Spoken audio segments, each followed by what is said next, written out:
Բարև ձեզ, այսօր շարունակում ենք հայոց երկիր հանդիպումների շարքը և այսօր ազնիվ երկիր խորագրի ներքո մեր հյուրն է իրավաբանների հայկական ասոցիացիայի նախագահ, Հայաստանի ՔՀԿ-ների հակակոռուպցիոն կոալիցիայի գլխավոր քարտուղար, հակակոռուպցիոն քաղաքականության խորհրդի անդամ Կարեն Զադոյանը։ Միասին կքննարկենք հետևյալ թեմաները՝ կոռուպցիայի ֆենոմենը, հակակոռուպցիոն պայքարի միջազգային փորձը, հակակոռուպցիոն պայքարը Հայաստանում, հակակոռուպցիոն կառուցակարգեր և ձեռքբերումներ ու մարտահրավերներ, քաղաքացիական հասարակության դերը։ Այս թեմաներին կանդրադառնանք, ընդհանուր մինչև 1 ժամ բանախոսը կներկայացնի նյութը և կունենանք նաև հարց ու պատասխանի հնարավորություն։ Խնդրեմ պարոն Զադոյան, եթե կողմնելու եք։ Նախ շնորհակալություն հրավերի համար։ Ձեզ այդ շնորհակալություն։ Իմ համար շատ կարևոր է ու պատվաբեր, պատասխանատու հենց բարձունքում ելույթ ունենալ, հատուկ շնորհակալություն Գեղամին, Արեգին, Տիգրան ջան քեզ, նաև Հայկին, Հայկը մեր մոտ բանախոսել է, այնպես որ բարձունքի հետ մենք ունենք շատ այսպես գործընկերական լավ հարաբերություններ, հուսամ այսօրվա այս բանախոսությունը նաև օգտակար կլինի, այն կառուցված է իմ փորձի, գիտելիքի վրա, ինչ ուզում եմ այսօր ներկայացնեմ, ձեր թույլտվությամբ կանգնած ներկայացնեմ, որ ես կնստեմ, հետո հարց ու պատասխանի ժամանակ նորից կվերադառնամ։ Վերնագրել եմ բանախոսությունը հակակոռուպցիոն պայքար հայացք ներսից, ինչու եմ հայացք ներսից, որովհետև քանի որ ես ինքս անմիջականորեն եղել եմ այս հակակոռուպցիոն ռեֆորմների, բարեփոխումների նախաձեռնողը, ինքս հանդիսանում եմ նաև հակակոռուպցիոն քաղաքականության խորհրդի անդամ, այսպես ավելի նաև տեղեկացված եմ, էլի, ինչպես է այս ամբողջ գործընթացը եղել, ուր է հասել եւ դրա համար էլ այս վերնագիրն է կրում ու փաստացի արդեն Տիգրանը ներկայացրեց, կսկսեմ կոռուպցիայի ֆենոմենից, մինչ այդ ընդհանրապես բոլորս գիտենք կոռուպցիան ինչ է ու դրա այսպես հասկացության մասին կուզեմ խոսեմ, հասկացությունը այսպեսի ունիվերսալ չկա, ոչ ՄԱԿ-ի կոռուպցիայի դեմ կոնվենցիայով, որը մայր փաստաթուղթն է կոռուպցիայի դեմ պայքարի, ոչ Հայաստանի որևէ փաստաթղթով, որը կարգավորում է այս ոլորտը, միակ սահմանումը եղել է, ես այստեղ նշել եմ 2003-2006 թվականի առաջի հակակոռուպցիոն ռազմավարությամբ, որտեղ նշված է, որ կոռուպցիան անձնական կամ այլ շահադիտական նպատակներով տարբեր ձևերով արտահայտված գործողությամբ կամ անգործությամբ ի պաշտոն է տրված լիազորությունների չարաշահումն է, այսինքն երբ որ հանրային իշխանություն է քեզ տրվում, դա դու կամ քո համար կամ այլ անձանց համար շահադիտական նպատակներով ես օգտագործում, դա է կոռուպցիան, չնայած Հայաստանում այլ հասարակություններում կոռուպցիան ավելի շատ կաշառքի հետ է առնչվում, բայց մենք ունենք զանազան հանցագործություններ, որոնք կաշառ չեն, բայց կոռուպցիա են, այսինքն գլխավոր դրսևորումը, որ դու ի պաշտոն է տրված այդ իշխանությունը ի օգուտ քեզ կամ այլ անձանց օգտագործես շահադիտական նպատակներով։ Եվ առաջացել է կոռուպցիա բառը հիմնական լատինական ծագում ունի, նշանակում է այլասերում, փչացում ու իրականում այդպիսին էլ կա։ Եվ ընդհանրապես ասացի, որ հանրային իշխանության հետ է կապված։ Նախնադարից սկսած, երբ որ մարդը ինչ-որ իշխանություն է ունեցել մնացածի հանդեպ, չգիտեմ, տոհմապետը, ցեղապետը, ինքը նաև հնարավորություն է ունեցել դա իր անձնական կամ իր բարեկամների այսպես օգտին օգտագործել այդ իշխանությունը։ Հիմա որ այդտեղից սահուն անցում կատարենք հին Եգիպտոս, մեր թվարկությունից 13-12-րդ դարեր, հետո կգանք Հայաստան, հա, հետո կգանք մեր օրերը ու կտեսնենք, որ ինքը որևէ ձևով չի փոխվել։ Այսինքն ոնց կար առաջ անուններն է մի քիչ փոխվե, հիմա դա կոչվում է կոռուպցիա, այն ժամանակ այլ անուն ունեցել, բայց հարաբերությունը, հա, ամբողջապես նույնն է եղել։ Օրինակ հին Եգիպտոսը հարկահավաքների կողմից հարկերի յուրացում։ Հիմա ինչքան ենք ամեն օր լսում, հա, որ ինչ որ հարկայինի ծառայողներ կամ մաքսայինի ծառայողների են ձերբակալել, կալանավորել, այս դեպքերի, այսինքն որևէ բան չի փոխվել։ Այն ժամանակ փարավոնների ձեռքն է եղել իշխանությունը, իրանք դա կարգավորել են իրանց հրամանագրերով, վերահսկողություններ իրականացրել են։ Հիմա մեր մոտ ազգային ժողովն է օրենքները ընդունում, հա, այդ օրենքներով է կարգավորվում ու հատուկ մարմիններ կան, որոնք վերահսկողություն են իրականացնում դրա կատարման նկատմամբ։ Եթե նայենք պատիժները, կտեսնենք, էլի որևէ բան չի փոխվել։ Ունեցվածքի բռնագրավում պաշտոնանկություն երբեմն մահապատիժ, այստեղ որ փոփոխված կա միայն մահապատիժն է, դա է առանձին խոսակցություն է, մի օր երևի առիթ կունենանք քննարկել, շատ հետաքրքիր թեմա է, էլի ինչու չունենք մահապատիժ եւ օրինակ ինչու Ամերիկայի Միացյալ Նահանգներում տարբեր նահանգներում այն գործում է, հա, ամենաժողովրդավարական պետությունում, ինչու Հայաստանում մենք չունենք։ Բայց եթե տեսնենք ունեցվածքի բռնագրավում, մեր օրյա տերմիններով խոսանք, ապոնի ծագում ունեցող գույքի բռնագանձում, հա, տերմինները մի քիչ փոփոխվել են, բայց հիմնական իմաստը նույնն է, եւ էլի հայտնի դեպքեր կան, հայտնի գործեր կան, ստեղ ես տվել եմ, օրինակ Թուրինի դատական պապիրուսում փաստագրված Ռամզես III-ի հարկահավաքների մեծ գործը, դա էլ ոնց բացահայտվեց, երբ որ Գանձարանի ստուգումներ էին անում ու տեսան, որ տաճարներից, ասենց հիմնական տաճարներում, որ պետք է այդ հավաքած փողերը բերեին պետական գանձարան, հարկահավաքների հետ պայմանավորվել էին ու քիչ էին պետական գանձարան վճարել, բայց հարկահավաքներին է իրանց բաժին գումարն էին տվել։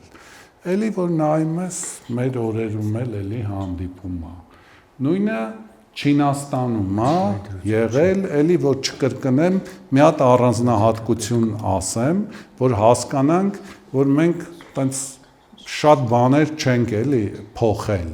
Այդ հնուց վերցվածը, աղբյուրը ընդեղից է եկած։ Եթե ուշադիր նայեք, մենք այստեղ տեսնում ենք մանդարինների քննական համակարգ։ Սա ի՞նչ է։ Սա մեր քաղցառայության, պետական ծառայության համակարգն է։ Այսինքն ոնց են բարևարկություն ստուգել, ոնց են գիտելիքներ ստուգել, հա, բաներ, հարցազրույցներ արել, առաջադրանքներ տվել, այսինքն նույնությամբ այն ժամանակ էլ ա եղել, հիմա էլ նույնը անում ենք, էլի որ մենք նայենք հիմնականում կոռուպցիայի ձևը, պաշտոնների վաճառք եւ նեպոտիզմ։ Դրա համար էլ հատուկ ունեցել են մանդարինների քննական համակարգ, որպեսզի կարողանան ըստ արժանի, հա, արժանինքների կադրեր ընտրեն ու փաստորեն փորձել են մերիտոկրատական պետություն ունենալ, հա, արժանիների իշխանություն ու դա մանդարինների քննական համակարգի միջոցով է եկել։ Հիմա ընդհանրապես անդրադառնանք կոռուպցիայի դրսևորումներին, հա, ոնց է, այստեղ եթե տեսնում եք, ես այս բաժանումն եմ տվել, չնայած էլի ասեմ, այդպես բաժանումներ չկա, ունիվերսալ բաժանումներ չկա։ Ամեն երկիր ունի իր բաժանումը, գիտնականները, հետազոտողները մի բաժանում են տալիս, պրակտիկ հակակոռուպցիոն գործիչները բայց ես ընդհանրական ոնց որ ամփոփումներ եմ արել ակտիվ եւ պասիվ այդ ամեն ինչը նաեւ արտահայտված է մեր քրեական օրենսգրքի 435, 436 ու 437-րդ հոդվածներով կաշառք վերցնել, կաշառք տալ, կաշառքի միջնորդություն, այսինքն կաշառքի ակտիվ ձևը նա է, երբ որ դու առաջարկում ես, հա, իսկ ոնց որ пассив ձևը նա է, որ դու ստանում ես ինչ-որ օգուտ դրա վերցնելուց, հա, կամ խոստում ես տալիս դրա դիմաց։ Եթե մյուս բաժանմանը նայենք, ավելի սա հանրաճանաչ բաժանում է վերևների կոռուպցիա, ներքևների կոռուպցիա կամ քաղաքական կոռուպցիա, վարչական կոռուպցիա կամ խոշոր կոռուպցիա, մանր կոռուպցիա, տարբեր ուրեմն հետազոտողներ տարբեր անուններ են տալիս, վերևների կոռուպցիան կամ մեծ կոռուպցիան, քաղաքական կոռուպցիան դա անձնական օգուտից ու շահից դրդված քաղաքական գործիչների բարձրաստիճան պաշտոնյաների որոշումների ընդունման հետևանքով առաջացած սա ամենավտանգավոր կոռուպցիան է ու ավելի դժվար հաղթահարելի է, ավելի լատենտային է, անտեսանելի է, սրա դեմ պայքարը դժվար է։ Վարչական կոռուպցիան ավելի շատ հանրային ծառայությունների մատուցման ոլորտում որոշումների կայացման հետևանքով առաջացած կոռուպցիան, օրինակ առողջապահության ոլորտ, ավտոճանապարհային ոլորտ, չգիտեմ, տարբեր ոլորտներում, որտեղ հարցեր են լուծվում, չգիտեմ, փողը տալիս են փոքր ծառայություններ, բայց ի տարբերություն խոշոր կոռուպցիայի սա շատ հեշտ հաղթահարելի է։ Այստեղ հիմնականում կապված է քաղաքականությունների պարզեցման, հայեցողությունների կրճատման, ճիշտ վերահսկողության իրականացման եւ ճիշտ վարչարարության իրականացման հետ։ Այսինքն դու պետք է այնքան պարզեցնես, որ ընկալելի լինի քաղաքացիներին, պետք է հայեցողությունները այնքան պարզեցնես, որ պաշտոնատար անձը չունենա շատ այսպես միջակայք դրանք կիրառելու, օրինակ եթե տուգանքը մի արարքի համար վերցնենք ճանապարհային ոստիկանությունը հնարավորություն ունի նշանակել 5000-ից 50000, այստեղ շատ մեծ է կոռուպցիայի վտանգը վարչական, որտեղ կարող է նշանակի 5000 ու նաև 15-20 հազար էլ պահանջի, որպեսզի իրան կաշառք տան։ Բայց երբ որ միջակայքը 5-ից 10 հազար է, ինքը չունի այդ մեծ հայեցողությունը, այստեղ արդեն օգնության է հասնում վերահսկողության, մեթոդաբանությունը ու վարչարարության, այսինքն դու չես կարող նույն ձև որակես բոլոր խախտումները, դու պետքա վարչարարություն իրականացնես, հանգամանքները ճիշտ գնահատես, դրա համար սա էլ է շատ կարևոր, որ լինի։ Եթե այս ամեն ինչը անում ես, այս վարչական կոռուպցիան շատ հեշտ հաղթահարում ես, օրինակները շատ են, խոսեմ Սինգապուրից, Հոնկոնգից, բայց մեր հարևան Վրաստանի օրինակը Սաակաշվիլու ժամանակ, երբ որ ճանապարհային ոստիկանության այդ պահի դրությամբ եմ ասում,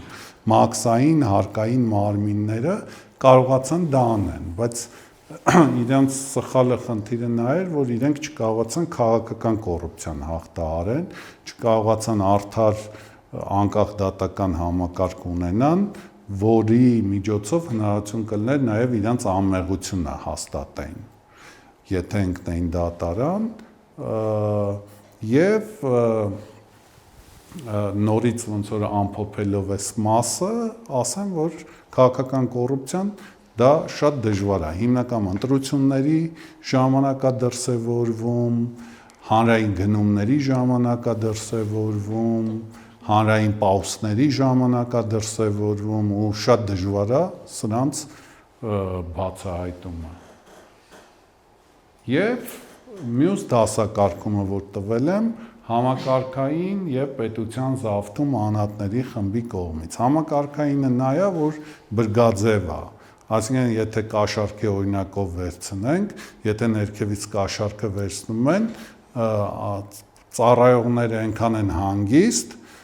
որ իրանք պատասխանատվության չեն ենթարկվի, որովհետև գիտի, որ ամեն օղակը իր չափաբաժինը այդ կաշառքից ունի։ Դա կոչվում է բրգաձև, այսինքն ներքևից վերև։ Ու կարող է համակարգային կոռուպցիա չլինի, բայց կոռուպցիա լինի, այնպես որ կարող է տարբեր ներքևում ինչ-որ մարդ վերցնի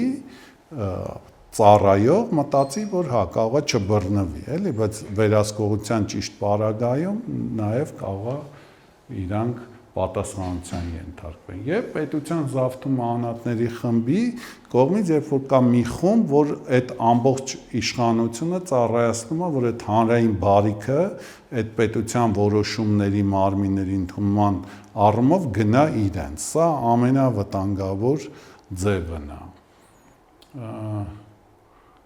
Եվ հիմա խոսենք հակակոռուպցիոն պայքարի ոնց որ փուլերի մասին, էլի, որ երբ սկսվեց այդ պայքարը, սա էլի իմ ձևակերպումներն են, կոռուպցիայի դեմ պայքարում ոնց որ հասարակության կողմից անհանդուրժողականություն արդեն դրսևորվեց եւ սկսեցին բարձրաձայնել ու զուգահեռ դրանից հետո սկսեցին միջազգային իրավական ստանդարտները տարբեր կոնվենցիաների տեսքով ընդունվել ու դրանից բխող արդեն ազգային մակարդակներում ընդունվեցին տարբեր փաստաթղթեր հակակոռուպցիոն պայքարի, ռազմավարություններ, ինստիտուցիոնալ համակարգեր ստեղծվեցին ու այս 3 փուլերը անցան։ Ու շատ կարևորը պատճառներ են, ինչի օրինակ հասարակությունը սկսեց անհանդուրժողականություն դրսևորի, որովհետև կոռուպցիան խորացել էր, պետական բարձրաստիճան պաշտոնյաների մոտ ազնվության պակաս կար, քաղաքական կամք չկար, չկային քաղաքականություններ հակակոռուպցիոն, որով հնարավոր կլիներ արդյունավետ պայքար անել, չկային ինստիտուցիոնալ համակարգի մարմիններ, որոնք մասնագիտացված կլինեին այդ պայքարում եւ կոռուպցիայի դեմ պայքարում հասարակության մասնակցությունը ու աջակցությունը չկար, այսինքն դա բացակայում էր։ Եվ եթե ընդհանուր եզրակացություններ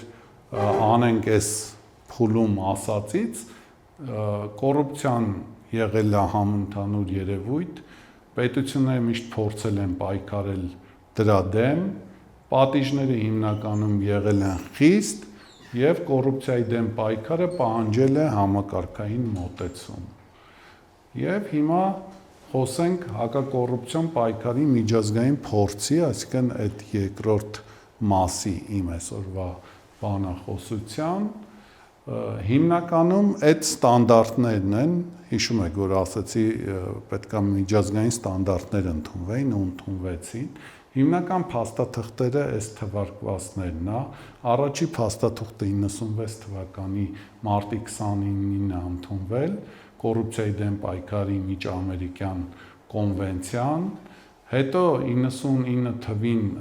Եվրոպայի խորհրդի նախարարների կոմիտեի կողմից ունենք կոռուպցիայի մասին քրեական իրավունքի կոնվենցիա եւ կոռուպցիայի մասին քաղաքացիական իրավունքի կոնվենցիա, 2003 թվականին ունենք կոռուպցիայի կանխարգելման եւ դրա դեմ պայքարի մասին Աֆրիկական միության կոնվենցիան եւ մայր փաստաթուղթը,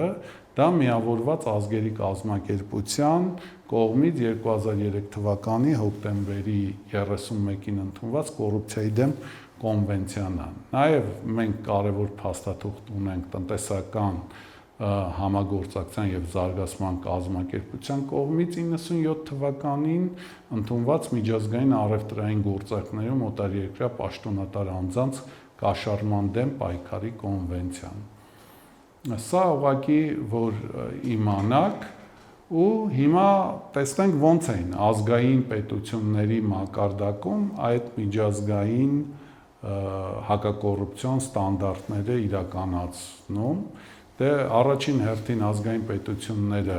միանում էին ու վավերացնում էին, դրանով ընդունում էին, որ իրանք պետքա դա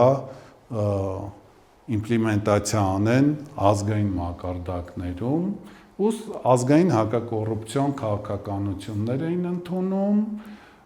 հիմնականում պայքարի մոդելը եռաչափ է, հակակոռուպցիոն կրթություն, կանխարգելում եւ հակազդում, պատժի անխուսափելիության ապահովում։ Այս եռաչափ մոտեցման հիման վրա է, որ հաջողում է այդ պայքարը։ Օրինակ ես հեսա Հոնկոնգի մասին կասեմ, քանի որ այցելել եմ, տեսեք, նույն էթնոսն է, չինացի, Չինաստանը, մայրցամաքային ու Հոնկոնգը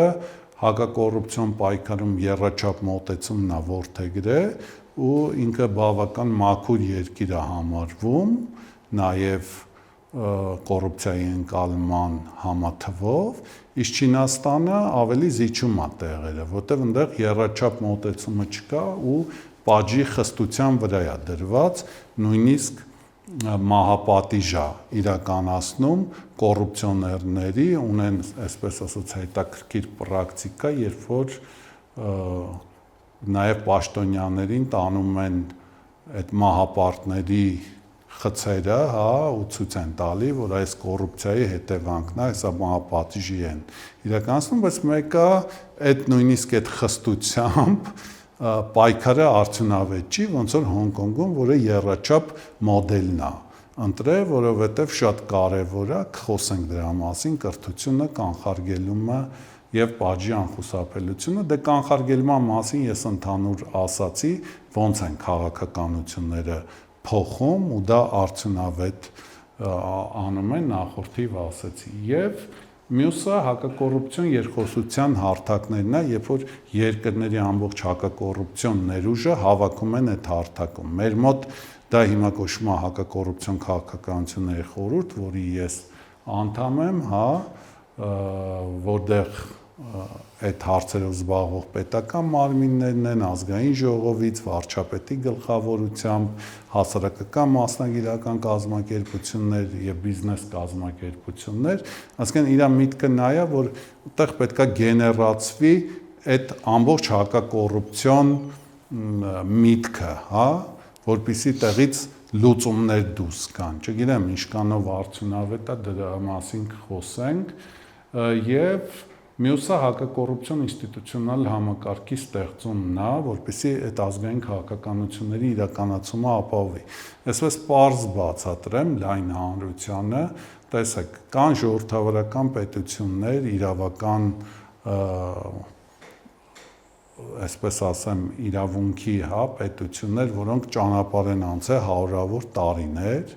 իրանք նույնիսկ չեն էլ հասկանում կոռուպցիան ինչ է, որ իրանց պաշտոնյաներին ասես, իրանք չեն հասկանա։ Ու կան պետություններ, որոնք այս հակակոռուպցիոն ինստիտուցիոնալ համակարգի միջոցով են անցել, դրա հիմքը դրվել է, խոսենք Սինգապուր, Հոնկոնգ, հետո տարածվել է աշխարհով։ Մեկ Հայաստանը նույնպես այս ճանապարհն է ընտրել, այսինքն հնարավոր է ստեղծել հակակոռուպցիոն մարմիններ, որպեսզի ժամանակային առումով կարճ ժամանակում, հա, մինչև 30-ից 50 տարում հաղթահարես այդ չարիքը։ Ու դրա լավագույն օրինակները կա, քիչ հետո կխոսենք։ Եվ հակակոռուպցիոն ինստիտուցիոնալ համակարգը պրոֆեսիոնալ բարեվարկ ազգային ինքնության հենասյուները կրող կադրերով համալրում է։ Հիմա ինչքանով է դա արվում, բոլորը այդ գնահատականը կարող եք, սա բաց հարց թող մնա։ Հիմա խոսենք Սինգապուրի մասին։ Ընդհանրապես հակակոռուպցիոն պայքարը ու արդյունավետությունը արժեքների մասին է։ Այսինքն, եթե դու ունես այդ արժեքները, կրում ես այդ արժեքները, ուրեմն դու հաջողակ կլինես։ Եթե դու չունես այդ արժեքները, դու իմիտացիա ես անում։ Ուշ թե շուտ հակակոռուպցիոն այսպես մամլիչը քեզ վերցնելու է ու ջախջախելու է, այսինքն դու չես կարողանալու իրան խաբել։ Դրա համար ես միշտ նաև լսարաններում, երբ որ դասավանդում եմ, ասում եմ, էլի, որ պետք չի կեղծել, որովհետև դա ուշ թե շուտ երևալու է, արժեքները կամ կրում ես, կամ չես կրում, եթե չես կրում այդ արժեքները, ուրեմն պետք չի դու այդ աշխատանքով զբաղվես, ավելի լավ է զբաղվես այն աշխատանքով, որը ավելի համահունչ է քո արժեքային համակարգին։ Եվ ինչու Սինգապուրը այսպես նաև հրաշքը հաջողվեց, որովհետև իրենց հիմնադիր վարչապետը Լի Կուան Յուն ինքը այդ արժեքները կրող մարդ էր, հա, ու կարողացավ այդ արժեքները խստորեն պահպանել իր կյանքի ընթացքում։ Արժեքները այստեղ թվարկված են, ես կարող եմ այստեղից առանձնացնել հիմնականում ազնվությունը, արդարությունը, հավատարմությունը, հա, նույն արժեքներին շատ կարևոր էր եւ դրա համար հաջողեց, շատ հետաքրքիր էր, երբ որ իրենք կառավարության ղեկը ստանձնում են, քաղաքապետարանի դիմաց հավաքվել են, բոլորը հագել են սպիտակ տաբատներ ու սպիտակ բաճկոններ, հա, դրանով խորհրդանշում էին հենց մաքրությունը, հա, որ իրենք մաքուր են ու տեղ երթում տվեցին, որ պետքա իրենք այս արժեքները կրեն ու անեն։ Ու երբ որ իրանց ընկերներից մեկը դավաճանեց այդ արժեքներին, ես այստեղ գրել եմ, Տեչին բանը, իրանց նախարարներից մեկը 2 սինգապուրյան դոլարով կաշառք էր վերցրել հողերի հետ կապված, հա, հանրային հողերի վաճառքների տեղաբաշխման հետ ու երբ որ իրան ձերբակալել էին, ինքը խնդրել էր, որպեսզի Լի Կուան Յուի հետ տեսակցություն ունենա, որտեվ իր ընտանիքու Լի Կուան Յուի շատ հարազատ էին, իրանք իրար հետ հանդիպում էին, իրար բնակարաններ էին այցելում, ընկերություն էին անում, Լի Կուան Յուն մերժեց, ասաց մինչև հետաքննությունը չավարտվի, ես չեմ հանդիպի իր հետ, որովհետև մենք երթում ենք կերև, որ մենք պետք է այդ արժեքներին հավատարիմ լինենք։ Ու բնականաբար ինքը ինքնասպանություն գործեց ու գրեց, որ որպես վեհանձն արևելյան տղամարդ կարծում եմ, որ արդարացի կլինի, եթե ես իմ սխալի համար վարձահատույց լինեմ ամենաբարձր գնով։ Ու այդպես էլ իրան թույնեց բան արեց։ Եվ դրանից հետո Լի Կուան Յուն այցելեց իրանց ընտանիք, որ ցավակցի կնոջը եւ աղջիկան, իրեն խնդրեցին, որպեսզի նա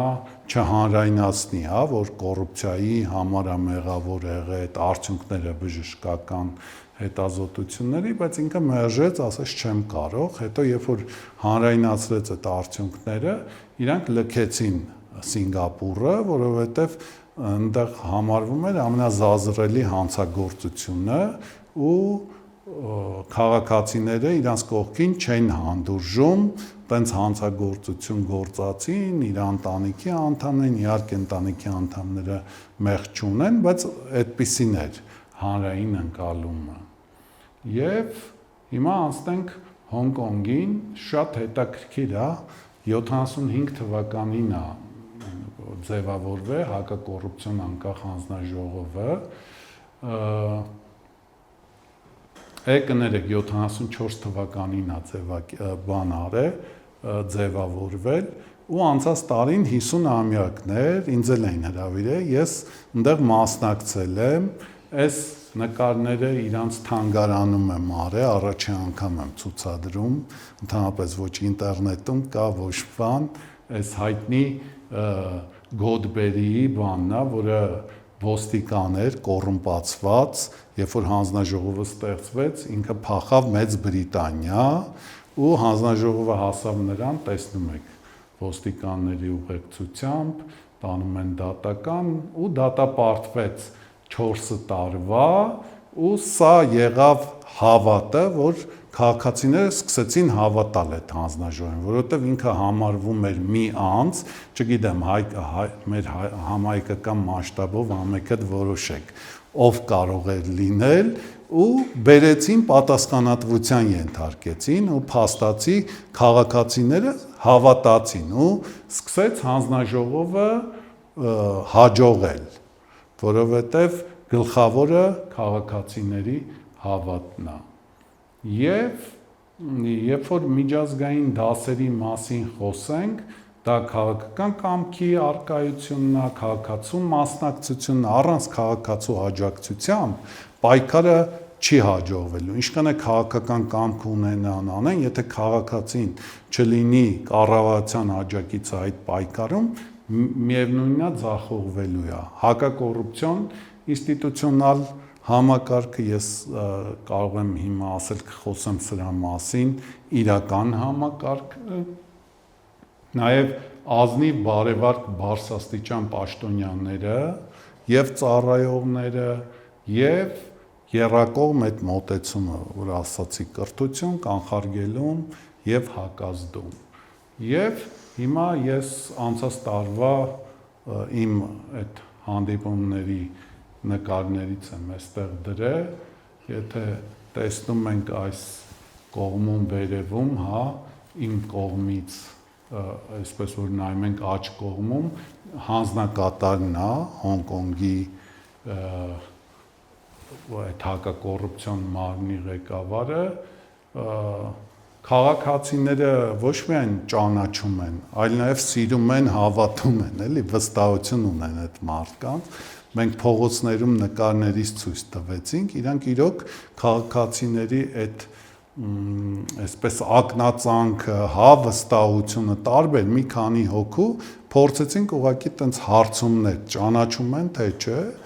ասացին, որ այո, ճանաչում են, ինչի դա արեցինք, որտեղ մի քանի տարի առաջ, երբ որ գնացել ենք Ինդոնեզիա,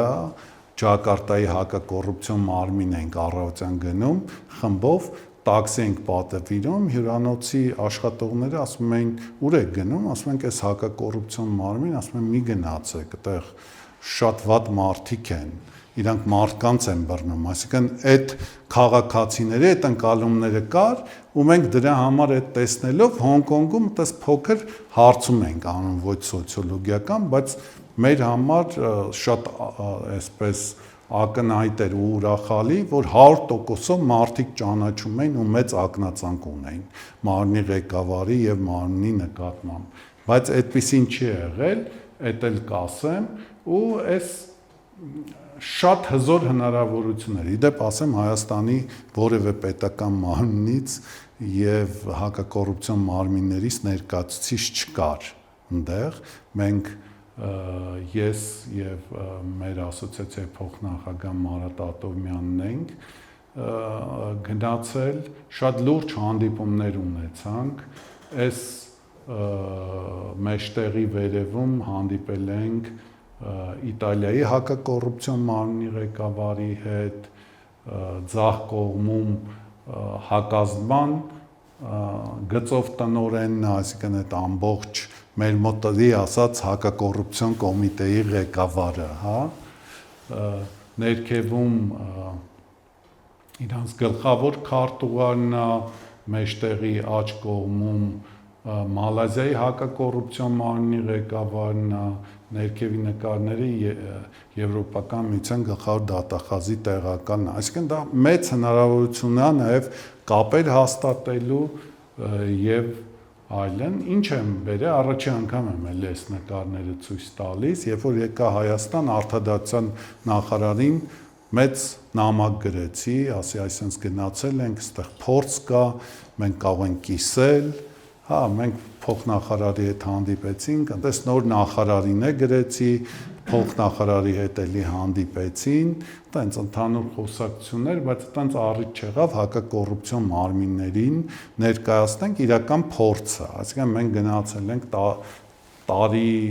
3 ամիս փորձ ունենք, որ պետքա կիսվենք ու տենց հնարավորություն չունենք, որ այդ հանդիպումները կազմակերպեն, որ այդ փորձը կիսվեն, ես հիմա սենց հրապարակային կանեմ, նախ այս բաժակի մասին, այդ հակակոռուպցիոն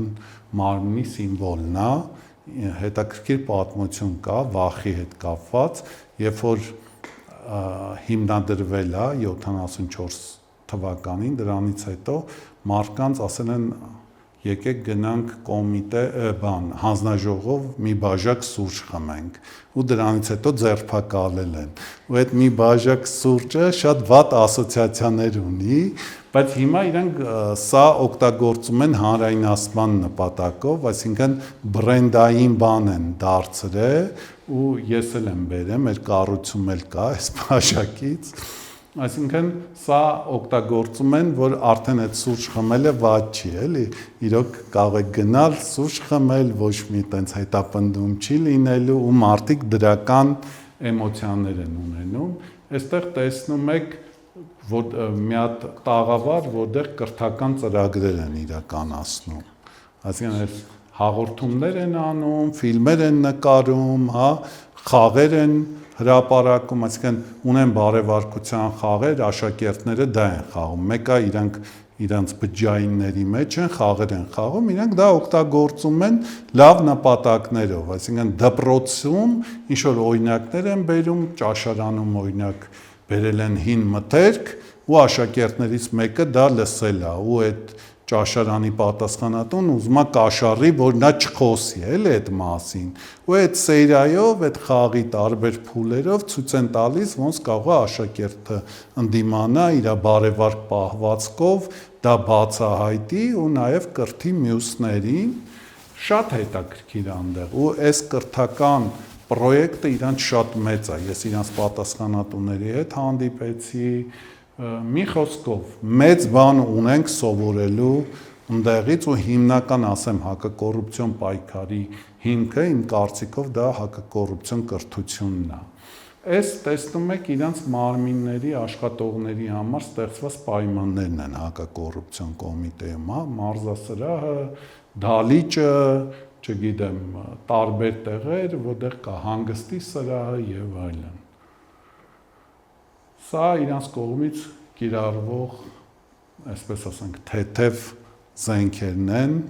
որոնցով եթե պետք է լինում, իրանց օպերատիվ բաժինը գործադրում է, ու դրանցից մի մասն է մեզ ցուցադրեցին, մենք հատուկ ուսուցում անցանք այնտեղ մեկ օրյա, շատ հետաքրքիր էր։ Ուսուցումը անցնում էր նաև այսպես պրակտիկ մասով եւ սա արդեն դուք տեսնում եք քննիչի սենյակը, այս որտեղ հայելիները, եթե ուշադիր նայեք, դրված է կամերաները, հայելիները այնպես, որ բոլոր տեղերը փակում, այսինքն մութ տեղ չկա, որ ինչ որտեղ իրան կարողանան իրար հետ թեկուզ միմիկայով բանով շփվեն, էլի սա մտածված է։ Ու եթե տեսնում եք բանը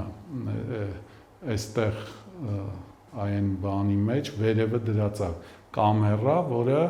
թվայնացնում է, այնտեղի հատուկ տեղ կա, որտեղ փաստաթուղթն է դրված, վերևից թվայնացնում է, իսկ այստեղ ձայնագրման սարքն է, տեսնում եք 4 տարբեր տենց գույներով ֆլեշկաների վրա ձայնագրվում է, մեկը դատախազի համար, մեկը պաշտպանի համար, միանգամից թվային սաղ այս ամեն ինչը հարցաքննությունից հետո ստանում են։ Այս ժամանակավոր պահման վայրերն է, սա տուալետն է, սա իր ժամանակավոր պահման վայրն է, կարող եք դուք Հայաստանի ցուցադրված կադրերի հետ համեմատեք, այստեղ ճանաչման տեղն է, հա, որտեղ կանգնացնում են 7-8 հոգու ու բերում են, որպեսզի ճանաչման ենթարկեն, մի խոսքով ամեն բան մտածված մարդիկ արել են, րոպեներով գրվում է, տեսնում եք ժամը դրված է, ամեն ինչ արձանագրվում է ու վերահսկողությունն էլ արվում է։ Հիմա անցնենք հակակոռուպցիոն պայքարը Հայաստանում ոնց որ հակակոռուպցիոն կառույցներ երրորդ մասին, էլի ուզում եմ գնանք պատմություն հետ գանք, որովհետև եթե չգնանք դժվար կլինի, որովհետև տպավորությունը այն է, որ մի քանի տարվա պատմություն ունի Հայաստանում կոռուպցիան ու դրա դեմ պայքարը եւ հիմա կոնկրետ անցնենք օրինակ Արտաշեսյան օրենքներին, հա, էլի եթե մենք տեսնում ենք հիմնական տարածված ձևը մեր թվարկությունից առաջ հարկահավաքների կողմից չարաշահումները եւ հարկերի յուրացումն է։ Եթե տեսնում եք նույն բանն է, ինչ որ աշխարհում ա եղել, հա, Եգիպտոսում, չգիտեմ, Չինաստանում, Հունաստանում, էլի պատիժները, ունեցվածքի բռնագրավում, պաշտոնանկություն ծանր հանցագործությունների դեպքում մահապատիժ, էլի թագավորական հրամանագրերով է կարգավորվել։ Էլի հայտնի դեպքեր ունենք, այստեղ նշել ենք, որ Արտաշես առաջինի կողմից հարկահավաքների նկատմամբ խիստ վերահսկողության սահմանում է ու կրկնակի հարկահավաքության արգելքը, այս մասին վկայությունը տրված է Մովսես Խորենացու հայոց պատմությունով։ Ունենք կանոնագիրքը հայոց, որտեղ արդեն եկեղեցական պաշտոնյաների կողմից եկեղեցական գույքի յուրացում, չարաշահումներ, էլի երբ որ տեսնում ենք եկեղեցական պատիժները, այստեղ ավելի մեղմ է պաշտոնանկություն, նյութական փոխհատուցում։ Եվ մխիթար գոշը ունենք, էլի կոռուպցիայի ձևը դատավորների կաշառակերություն, արդարադատության խեղաթյուրում, այս բան որ ասում ենք լրիվ նման է, չէ՞, այսօրվա մեր իրականության հետ, այսինքն ինքը նույնությամբ կրկնվում է, պատիժներ էլի պաշտոնանկություն, հասարակական պարսավանք, տուգանքներ, այս հասարակական պարսավանքը կարևոր է, էլի ինձ թվում է, այսի ավելի ուժեղ պատիժը, քան ազատազրկումը ու հայտնի դրույթ ունի, ասում է դատավորը պետք է լինի անաչառ, ինչպես Աստված, այս սկզբունքը, էլի, հիմա չգիտեմ, այդպես են մեր օրյա դատավորները, այդ յուրաքանչյուրը կարող է գնահատի, եւ Սմբատ Սպարապետի դատաստանագիրքը, էլի կոռուպցիայի ձևը պետական եւ վարչական պաշտոնյաների չարաշահումներ, նման է, չէ՞ Չինաստանին,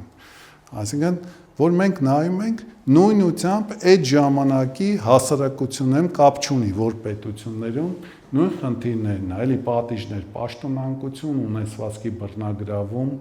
տուգանքներ ու հայտնի դրույթ ունի իշխանն ու դատավորը պիտի չառնեն կաշառք, այսինքն պաշտոնյաները եւ դատավորները հատուկ շեշտում է, հա, երևի գործադիր իշխանությունը եւ դատական իշխանությունը պետքա կաշառք չառնեն։ Եվ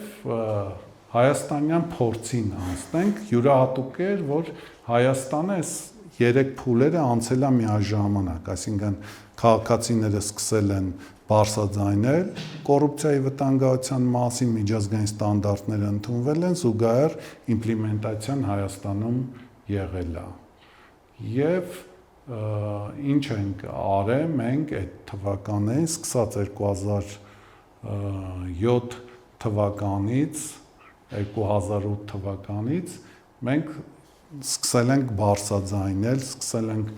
պայքարել, հակակոռուպցիոն կենտրոններ ենք հիմնադրել ամբողջ Հայաստանում, կոռուպցիայի զոհերին անվճար իրավաբանական աջակցություն, բարեփոխումների նախաձեռնում եւ քաղաքացիների շրջանում հակակոռուպցիոն կրթական իրազեկում։ Ասեմ, այդ ժամանակաշրջանում Հայաստանի գյուղերից կեսից ավելիում եղել ենք, մեծ մասում ես անձամբ եմ եղել, գյուղեր կան, որ 4-5 անգամ ենք եղել։ Հասկանում մենք ռեալ տիրապետում ենք իրավիճակին, ինչ կար քաղաքացիների պատկերացումներում։ Եվ 2014 թվականին մենք հիմնադրեցինք Հայաստանի ԿԿ-ների հակակոռուպցիոն կոալիցիան, մեր ապագայի պատկերով ձգտել երջանիկ, ներդաշնակ եւ կոռուպցիայի զերծ հասարակության կառուցմանը, մեր արժեքներով, մեր առաքելությամբ ու փորձեցինք այդ խնդիրները տանել առաջ եւ ես ուղղակի արդեն փորձից պատմեմ, ոնց որ այդ հիմնական կարմիր գիծը 2016 թվականի քառօրյա պատերազմն էր։ Ինձ զանգահարեցին, հրավիրեցին կառավարություն, փակ քննարկումներ ու տարբեր գործիչներ, հասարակական կազմակերպություններ, այն ժամանակվա վարչապետ, արդարադատության նախարար, աշխատակազմի ղեկավար նախարար, մոտ 4 ժամ տևեց այդ հանդիպումը, բավականին երկար ես խոսեցի, խնդիրները ներկայացրեցի ու լուծումներ ներկայացրեցի, մի օր հետո ինձ զանգահարեցին կառավարությունից, ասացին, որ համաձայն են իմ ասածին, կուզեն ճանապարհային քարտեզ տամ, այդպես ես ճանապարհային քարտեզ ներկայացրեցի 6 կետից բաղկացած ու Հայաստանում հակակոռուպցիոն բարեփոխումները սկսվեց, այդ կետերից կարևորները ապօրինի հարստացման քրեականացումն էր, որը 2017 թվականի հուլիսի 1-ից արդեն այդ օրենքի փոփոխությունները ընդունվեց ու գործեց, կոռուպցիայի կանխարգելման հանձնաժողովի մասին օրենքի ընդունումներ, ազդարարների հետ կապված օրենքի ընդունումներ, համակարգի պետական գնումներին իրական սեփականատերերի բացահայտումներ եւ այլն, ու ռեֆորմները գնաց առաջ։ Ես այդ ընթացքում կառավարության ներկայացուցիչներին ասել եմ, որ եթե ռեֆորմները լուրջ չիրականանան, 2 տարի հետո լինելու է հեղափոխություն հակակոռուպցիոն օրակարգով։ Ու երբ որ դուք տեսաք 2018 թվին հիմնական այն քաղաքացիները, որ դուրս եկան անմիջականորեն հավատով, իրանք ավելի շատ դուրս են եկել հակակոռուպցիոն օրակարգով, ու այդ օրակարգը մինչև հիմա էլ խաղարկվում է քաղաքական գործիչների կողմից։ Հիմա անցնենք կոնկրետ ռազմավարություններից։ Մենք ունենք 5 ռազմավարություն, ես նշեցի, որ առաջինը 2003-ից 2006 թվականներն էր, մի տարով երկարացվեց, 2007 հետո մենք ունեցանք 2009-12, 2015-18, 2019-22 եւ հիմա 5-րդ ռազմավարությունն է 2023 եւ 2026 թվականների։ Եվ հարթակների մասին ասեմ, նախկինում գործում էր կոռուպցիայի դեմ պայքարի խորհուրդը, հիմա գործում է հակակոռուպցիոն քաղաքականության խորհուրդը, որը միշտ երկրի վարչապետների կողմից է ղեկավարվել, ու դրա մեջ մտնում են իրավապահ մարմինների առաջի դեմքերը, չգիտեմ, ազգային ժողովից եւ հասարակական մասնագիտական կազմակերպություններից։ Եվ կուզեմ խոսել Հայաստանի հակակոռուպցիոն համակարգի մարմինների մասին։ Կոռուպցիայի կանխարգելման հանձնաժողովը զբաղվում է 2 հիմնական խնդիրներով, առաջինը հակակոռուպցիոն կրթության մեթոդաբանական հիմքերի ստեղծումն է եւ երկրորդը կոռուպցիայի կանխարգելումն է։ Այստեղ պետք է հաշվի առնենք, որ կրթության, գիտության, մշակույթի, սպորտի նախարարությունն է որպես կրթության, ոլորտային քաղաքականության պատասխանատու նաեւ իրականացնում է այդ կրթության բլոկը դպրոցներում եւ ունենք հակակոռուպցիոն կոմիտեն, օրենքը ընդունվել է 21 թվականին եւ նույն թվականին ձևավորվել է, ինքը զբաղվում է կոռուպցիայի հակազդմամբ քննչական մարմինը, մենք ներկայումս Հայաստանում ունենք 2 քննչական մարմին, քննչական կոմիտեն եւ հակակոռուպցիոն կոմիտեն։ Հակակոռուպցիոն կոմիտեն զբաղվում է այն հանցագործությունների, հանցանքների բացահայտմամբ, որոնք նշված են քրեական օրենսգրքի առաջին հավելվածով, թվարկված են կոռուպցիոն հանցանքները, դրանց քննությամբ է զբաղվում է հակակոռուպցիոն կոմիտեն։ Եվ ունենք հակակոռուպցիոն դատական համակարգը։ Դուք գիտեք, որ Հայաստանը սահմանադրությամբ հնարավորություն ունենք մասնագիտական դատարաններ ստեղծենք, եւ այդ շրջանակում ստեղծվել է հակակոռուպցիոն դատարանը, ունենք նաև քաղաքացիական հակակոռուպցիոն դատարան եւ ունենք Վճռաբեկ դատարանի հակակոռուպցիոն պալատ։ Հիմնականում 2 ուղղություններով են զբաղվում կոռուպցիոն հանցանքների, քրեական եւ քաղաքացիական գործերով, այդ թվում ապօրինի ծագում ունեցող գույքի բռնագանձման գործերով։ Վճռաբեկ դատարանը պալատում 5 դատավոր քաղաքացիական գործերով են, 5 դատավոր քրեական հակակոռուպցիոն պալատում, բայց որոշումները 5 հոգով ընդունում են որպես պալատ։ Այսինքն միասնական պալատը չի հավաքվում որոշումներ ընդունելով, 10 հոգուց է բաղկացած պալատը։ Եվ գլխավոր դատախազությունը 2 ստորաբաժանումներ ունի, մեկը հակակոռուպցիոն կոմիտեում միջդատական վարույթի օրինականության նկատմամբ հսկողություն իրականացնող վարչությունն է, մյուսը ապօրինի ծագում ունեցող գույքի բռնագանձման հարցերով զբաղվող վարչությունն է եւ ունի մեկ գլխավոր դատախազի տեղակալ, որը համակարգում է ապոնի ծագում ունեցող գույքի վարչության աշխատանքները այդ ոլորտը։ Մեր հակակոռուպցիոն համակարգը կարելի ասել դասական սա է, բայց մենք նաև ունենք քաղաքականության իրականացման մարմին, մեր մոտ դա արդարադատության նախարարությունն է եւ ունենք խորհրդակցական մարմին, ինչպես նշեցի, հակակոռուպցիոն քաղաքականության խորհուրդը վարչապետի գլխավորությամբ, որտեղ որոշումները կատար են ածվում կառավարության որոշումների, վարչապետի որոշումների, տարբեր նախարարների, այդ թվում օրինակ արտադրության նախարարի, այսինքն պետական մարմինների, տարբեր մարմինների որոշումների տեսքով։ Եվ հիմա վերջի բաժնից խոսենք ձեռքբերումներ եւ մարտահրավերներ, քաղաքացիական հասարակության դերը։ Ձեռքբերումներից կնշեմ հակակոռուպցիոն ռազմավարությունը, այսինքն մենք ունենք մի ռազմավարություն, որը ցույց է տալիս այսպես ուղենիշները, հա, ոլորտի 4 տարվա կտրվածքով, չնայած ջերմուկում, երբ որ 2022 թվականին նիստը եղավ, ես այնտեղ առաջարկեցի վարչապետին, որ մեր ռազմավարությունները շատ փոքր են ու պետք է արևմտյան երկրներից օրինակ վերցնել ու բավական երկարաժամկետ ռազմավարություններ կառուցել, որտեղ 4 տարին դա շատ փոքր է, դա նույնիսկ միջնաժամկետ չի, որ դու կարողանաս արդյունքներ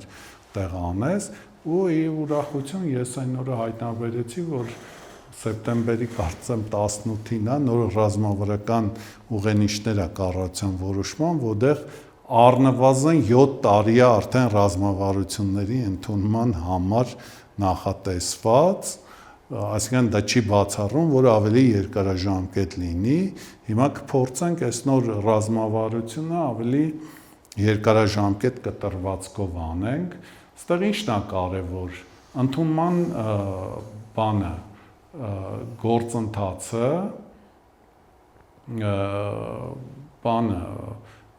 շատ կարևոր է, օրինակ կա Կուալա Լումպուրի սկզբունքներ, հակակոռուպցիոն մարմինները հանդիպել են ու որոշել են ռազմավարությունները ոնց պետք է լինի։ Այնտեղ սահմանում են, որ պատշաճ գործընթաց պետք է անցնի ու սկզբունքներ են դրել, երկրորդ բովանդակությունը պետք է էլի սկզբունքներին համապատասխանի ու երրորդ պետք է լինի մշտադիտարկման ու գնահատման համակարգ։ Եվ առաջի ռազմավարությունները իմացած կարող սխալվեմ, որի տակ բյուջե կա դրված, որտեղ միշտ ռազմավարությունները գրվում էին կառավարության կամ մարմինների տարբեր ծրագրերից բերում ինչ-որ բաներ կպցնում էին, բայց սրա տակ արդեն լուրջ դրամ է դրված հակակոռուպցիոն ինստիտուցիոնալ համակարգի համար։ Իհարկե կրթության վրա դեռևս լուրջ գումարներ չկա բան, բայց գովելի է, որ դա կա։ Նաև ամրագրվել է մեր առաջարկությամբ այդ եռաչափ մոտեցումը, հա, կրթություն կանխարգելում հակազդում։ Սա դրական է ռազմավարության մասով։ Եվ հակակոռուպցիոն ինստիտուցիոնալ համակարգը կա, ես արդեն թվարկեցի, սա էլ է դրական, եւ հակակոռուպցիոն կառուցակարգեր կան տարբեր, ազդարարների մասին նշեցի, իրավաբանական անձանց քրեական պատասխանատվության, իրական շահառուների եւ մի շարք sense բաներ կա, որոնք մենք նաև օգնում ենք, որպեսզի կառավարությունը իրականացնի, օրինակ ես առաջարկեցի, որ ազդարարների հետ կապված համապետական արշավ լինի, հետո պետության հետ միասին, այդ թվում մեր աջակցությամբ, այլ ՀԿ-ների լուրջ արշավ արեցինք, հանրային ծառայողներ վերապատրաստենք, դպրոցներ մտանք, բավական լուրջ արշավ եղավ, բայց դա պետք է անընդհատ լինի, ոնց որ ես Հոնկոնգում եմ ասում, այսինքն չի կարող դա ՀԿ-ի առաջարկով լինի։ Ուզում ասեմ, դա պետական ծրագիր պետք է լինի, ՀԿ-ներն է պետք է օգնեն։ Հիմա մարտահրավերներից հակակոռուպցիոն արժեքների չպահանջված լինելը։ Ես կարծում եմ, որ այդ արժեքները չկան ու ես միշտ ասում եմ նաև հակակոռուպցիոն մարմինների աշխատողներին, ծառայողներին, ղեկավարներին, որ եթե դուք չեք կրում այդ արժեքները, մի եկեք, սա սովորական պաշտոն չի։ ձեր համար։ Հակակոռուպցիոն համակարգը ինչքան գրավիչ, նույնքան վտանգավոր համակարգ է, եթե դու այդ արժեքները չես կրում ու դու շատ հնարավորություններ կա տարբեր տեղերից այդ մամլիչի տակ ընկնես։ Դրա համար այդ արժեքները առաջի հերթին պետք է, որպեսզի պաշտոնյաները, հակակոռուպցիոն գործիչները պետական այդ ամեն ինչը կրեն։ Մյուսը քաղաքացիների հավատի բացակայությունն է հակակոռուպցիոն պայքարի ու գրանցած արդյունքների, այսինքն քաղաքացիները չեն հավատում այդ հանրային տիրույթում է, մինչև քաղաքացիները չհավատան ու աջակիցը չլինեն կառավարության, մենք իրական հաջողությունների չենք հասնի։ Եվ մյուսը հակակոռուպցիոն ինստիտուցիոնալ համակարգի իրական անկախության բացակայությունն է ու օտարվածությունը հասարակությունից։ Այսինքն հասարակությունը իրենը չի համարում։ Ես Հոնկոնգի օրինակը ինչի բերի, քաղաքացիները իրենցն են համարում, իրենք աջակցում են, իրենք հավատում են, իրենք այդ արժեքները կրում են։ Մեր մոտ ես կարծում եմ դա չկա, միջազգային այսօրվա այսպես զարգացումներից մեկն է, որ նաև մտահոգություն կա, որ շատ հակակոռուպցիոն մարմիններ պսիվդո հակակոռուպցիոն մարմիններ են։ Այս մասին նոր սկսում են խոսալ։ Ու ես կուզեմ, որ մեր մարմինները Հայաստանի այդպեսին չլինեն, իրական լինեն, պայքարող լինեն։ Դրա համար շատ կարևոր է նաև քաղաքացիների դերը, այսինքն որպես ինքը մասնակցի, օժանդակի այդ պայքարին հավատա ու երկրորդ վերահսկողություն անի, որպեսզի կեղծ արժեք կրողներին բացահայտի, խնդիրները բացահայտի, բարձրաձայնի ու այդպես հնարավոր կլինի ավելի արդյունավետ լինել։ Եվ վերջում ուզում եմ ավարտել Լիկվանյուի խոսքերով, շատ հետաքրքիր բան է ասել է հեշտ է սկսել բարձր բարոյական սկզբունքների, կայուն համոզմունքների եւ կոռուպցիան արմատախիլ անելու ամենալավագույն մտադրությունների քարոզից, իսկ այն նման լավագույն մտադրություններին համապատասխան ապրելը դժվար է։ Դրա համար անհրաժեշտ են ուժեղ առաջնորդներ եւ առանց բացառության բոլոր խախտումների դեմ պայքարելու վճռականություն։ Ինձ թվում է սա դասական արդեն մեջբերում է, ուղղակի պետքա ցիտել ու սա կարդալ, առաջնորդվել, գնալ առաջ, այսքանով ավարտեցի, շնորհակալություն, այժմ պատրաստ եմ հարցեր։ Նշեցիք, որ արժեքաբանական հենք ունի այս ամեն ինչը, այսինքն անհատների արժեքների կրելուց է կախված ամեն ինչ, եւ այստեղ կարող ենք դրանից եզրակացնել, որ նման համակարգերը, եթե արժեքաբանական հենք չունի, դրանք ձախողված են լինելու, այսինքն ինչ որ համակարգ տեսականորեն հնարավոր է կառուցել, որ կախված չլինի կոպիտ ասած արժեքներից եւ աշխատող համակարգ լինի, այսինքն անհատի դերը հնարավորինս նվազեցնել, համակարգի դերը մեծացնել։ Ես ասացի, որ իրոք սա արժեքային համակարգ կրողների, այսպես ասեմ, համակարգ է, դրա փաստարկված օրինակը կարող եմ բերել, տեսեք մի քանի տարի առաջ Ուկրաինայի Գերագույն դատարանի նախագահը ու դատավորներ ձերբակալվեցին, կալանավորվեցին մեծ կաշառքի գործով, տեսեք, երկրի դատական համակարգի ամենաբարձր պաշտոնյաներ են, բայց իրանք ձերբակալվեցին, կալանավորվեցին հակակոռուպցիոն մարմնի կողմից, այսինքն կեղծ արժեքներով ապրելը երկար չի տևելու, ուշ թե շուտ դա բացահայտվելու է, ու դրա համար կարևոր ցուցիչը իմ համար հասարակությունն է։ Եթե հասարակությունը սկսի ավելի լավ վերահսկողություն անել, լրատվամիջոցները ավելի լավ վերահսկողություն անեն ու այդ հասարակական պարսավանքը ստեղծեն, իշխանությունները չեն կարողանալու հեքիաթներով, ասենց հիմնավորումներով շատ երկար խաբել, գործողությունների պետքա անցնեն։ Ու մյուսը այդ մարմիններում, եթե աշխատում ես այդ արժեքները չես կրում, ուշ թե շուտ դա բացահայտվելու է, դու չես կարող միշտ խաբել, էլի, ոնց կարող ես մի օր խաբել, երկու օր, մի ամիս, երկու ամիս, տարիներ, էլի, դու պետքա քո վարկով քո նաև շրջապատում, հա, տեսնողներին ցուցադրես, որ դու այդ արժեքները կրում ես։ Եթե դու չես կրում, կեղծ ես ցույց տալիս, դա շատ շուտ կբացահայտվի, էլի։ Եթե դու ասես, այս մեքենան իմը չի, հա, էսի, չգիտեմ, Զոքանջիս մեքենան է, այս տունը աներոջին սա, էսի չգիտեմ ումն է, էսի, բայց եթե մի լավ հետաքննություն արվի, լրագրողները այդ ամեն ինչը կբացահայտեն ու ցույց կտան։ Ես ասեմ, նույնիսկ հակակոռուպցիոն մարմինները դրսի ունեն այդպիսի բաժանմունքներ, որոնք հետևում են, այսինքն դիտարկումներ են անում ու այդ փաստերը ներկայացնում են։ Դու ինչ մեքենայով ես գնում, ինչ կյանք ես վարում, քո երեխաները որտեղ են սովորում, դու ինչ ճանապարհորդություններ ես անում։ Դրա համար այս հակակոռուպցիոն համակարգում, եթե տեսնում եք, նաև մեր առաջարկներով քանի գնում է այդ հայտարարագրման համակարգը ավելի ասենց բազմազան է դառնում, սկզբից եկամուտներ, գույքներ, հետո ծախսերը եղավ, հետո չգիտեմ շահերը եղավ, կապակցված անձ, հա, փոխկապակցված անձիկ, ընտանիքի անդամներ, չգիտեմ, իրավիճակային հայտարարագիր եւ այլն գործիքները շատ են։ Մյուս կողմից է այդ արդեն մտահոգություն էլ է, հա,